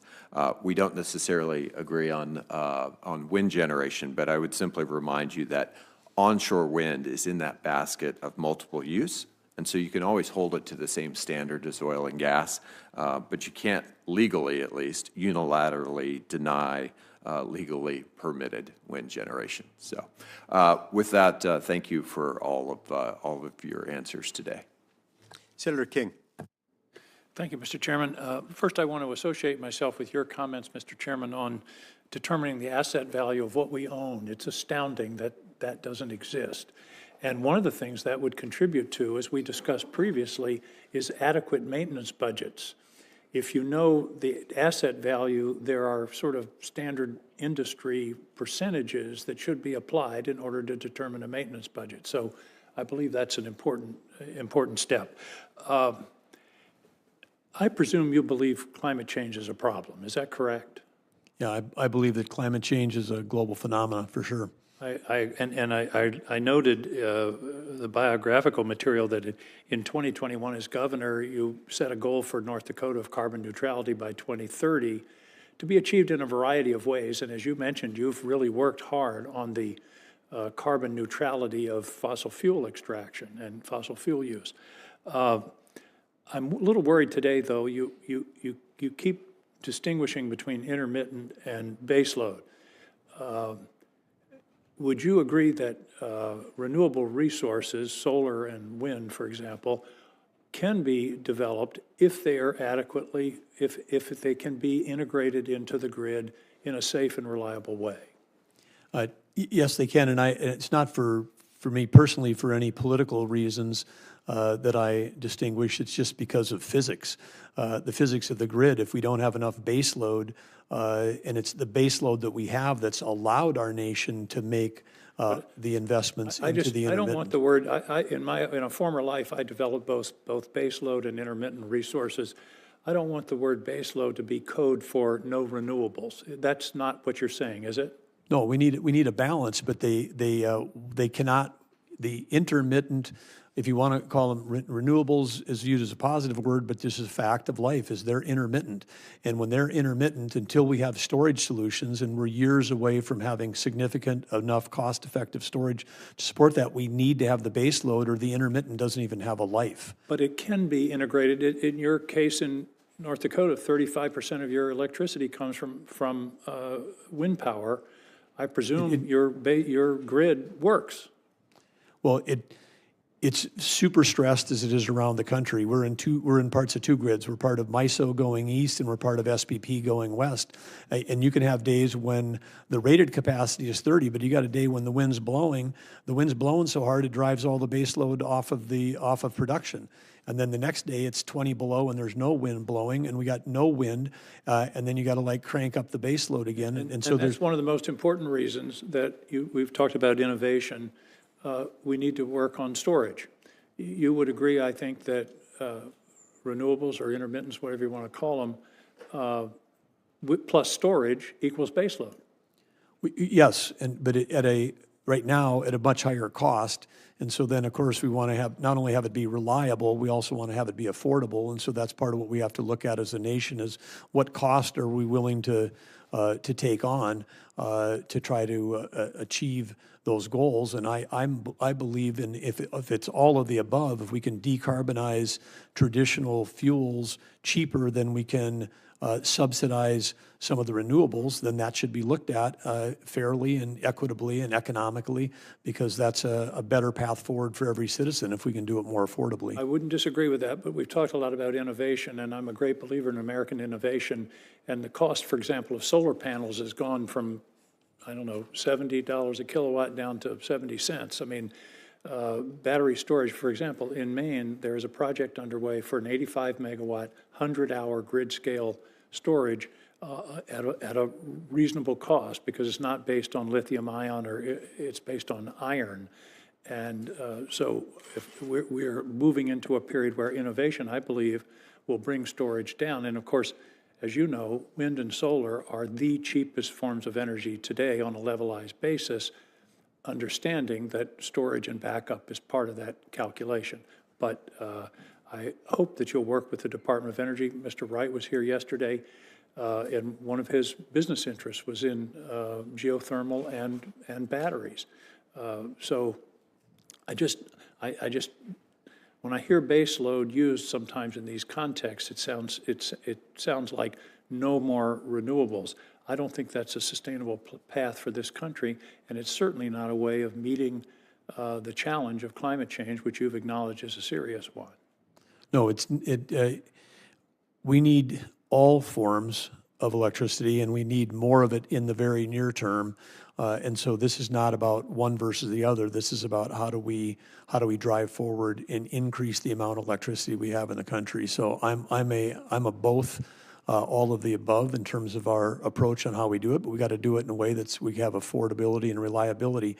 On the storage side, there is a future, but having been in tech for 30 years, batteries get better at about 2% a year, and that's what it's been for 30 or 40 years. And there's no breakthrough that's coming. Yes, it's improving, but it's not like the microchip, which doubles in power. It may not be Moore's law, but I think the amount of resources that are going into this research at the Department of Energy and in other places, and the development of this iron-based grid-scale storage, there are opportunities for significant baseloads. I like your answer where you said we need it all. I appreciate having that on the record. Yeah. Thank you very much, Governor. Appreciate you. you having Thank you, Senator. being with us. Senator Hickenlooper. I ran down the hall to get here. I didn't want to miss my chance for a second question, second round of questions. And again, thank you for your service as a governor all the way through your career. You've shown a real inclination both through your government service, but through your philanthropy to engage in the community and to go to the community. I think the letters from the tribes and what I've heard from our tribes in Colorado, that you are held in very, very high esteem, I think, across this country. And I think that's going to be a powerful thing. I have one curious question. I think they're still doing it with the Western Governors Association. Do they still meet with the Secretary of the Interior in December, or did they stop doing that? There's been a tradition to meet with the Secretary of Interior when they have their annual meeting in Washington, D.C., which is usually in late January, early February, and I would look forward to having the opportunity for that invitation. If you know anybody there that could be, send me one. Well, just I knew that other governors are watching our discussion, so I want to make sure I got that out there. I think your own Governor Polis may be the current chair. So This governor thing's getting kind of thick, isn't it? Well, it's distilled down pretty much to just us left. I want to talk a little bit about the Colorado River, and it's at least it's a 25-year drought, but a longer-term drought, and we're able to go back. This is the geologist in me, but there's sediments throughout the Grand Canyon that can be correlated, and this appears to be the worst drought in 10,000 years. I mean, this is a serious drought, and you've got 40 million people that depend on this, and we've been working aggressively with the lower basin states and the upper basin states. And one of the things I was, even before you began running for the highest office, the work that you did around water in North Dakota, where roughly it was the largest investments in water infrastructure ever, but half of it was for making sure you got clean water, and half of it was to make sure you were protecting against flood, I thought was a great model for what the Department of Interior would have. And I think you have to kind of look at the Colorado River in that sense too. I think that the Bureau of Reclamation plays a significant role there, but I think a strong leader being able to find and incentivize those innovations of how do we make sure we're saving water and doing more with the water that we have rather than fighting over it. And there's a long tradition in the West of whiskeys for drinking, waters for fighting, as we said last week. Anyway, to speak a little bit about that, of how you look at of kind of working with the Colorado River, but there are a whole number of river basins that are in drought right now. Yes, and we've got a tremendous water resource in this country. When we think about the Great Lakes, you think about the Columbia, you think about the Yukon, the Mississippi sometimes is flooding when the Colorado's in drought. We just maybe don't have it all in the right places at the right time, and where we've got population centers. And so I think, again, with smart planning, innovation, collaboration, when we've been successful in North Dakota with private-public partnerships, it's included, solutions, again, with great help from Senator Hoeven, playing a huge role on the federal. I mean, one of the projects we have there is a couple $2 billion. It's a third federal. It's a third local with a local sales tax, huge buy-in locally, and then the state stepping up and participating. So, and when we did that together, this project's going to get done in 6.5 or 7 years, as opposed to 20 or 25 or never. With something, because we have that experience in North Dakota too. We got water projects at the federal level that were started in the 1960s that still haven't fulfilled their full mission. Right. So anyway, I think there's an opportunity to work together to come up with solutions. And that timeliness does magnify what can get done. The Bureau of Reclamation has done a lot of work in Colorado, I think across the West, and I think I'm universal that I haven't heard a single senator, Republican or Democrat, complain about how they've approached this. They have a bunch of projects that are midway, and I'm hopeful that I know there's going to be there's a lot of talk about a tax cut and a lot of talk about how they're going to pay for that tax cut. Hopefully we can protect those funds that have been committed to various water projects, because the worst thing you can have, and this has happened to Colorado 2 or 3 times over the past several decades, where you get halfway out, you're building something, and then all of a sudden the support goes away. Yeah, agree. I mean, having a secure and predictable forms of capital for these projects. When you have the instability, the uncertainty, then the people that are bidding on the projects bid higher. They have to take out more risk on their side. Their insurance companies that are supporting them on the private side say, don't do this. When we were able to go to the private-public partnership and we could create certainty that they would have the permits, that lowered the cost dramatically, and not only the time to get it done, but it also lowered the cost. It's music to my ears, and we agree completely. So we'll remember this conversation 3 years from now, and I'm sure who knows what the future will bring. But I appreciate that commitment to the long-term solutions. I think that is necessary on almost every level in this country. Great, thank you, Senator. Thank you, Senator Hoeven. Thank you, Mr. Chair. One quick item for the record. As you know, I've passed legislation to keep horses in the Theodore Roosevelt National Park. I'm a horse fan. You and your wife are horse fans. I just want to know that you'll commit to the record to continue to work on that very important issue with me. Absolutely.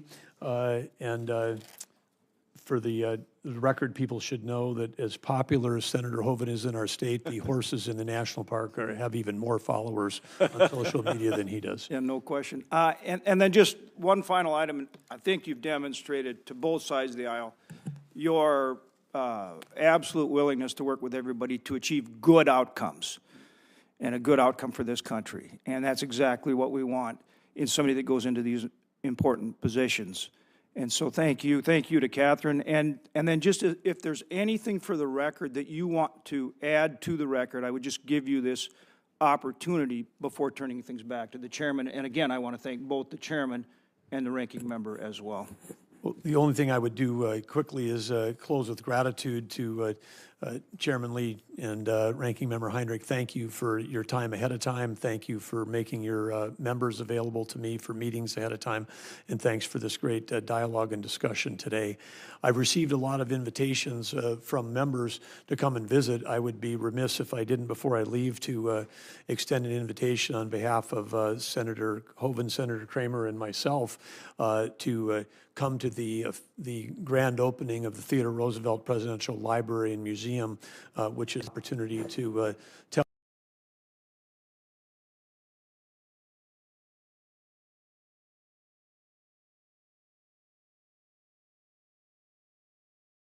the story of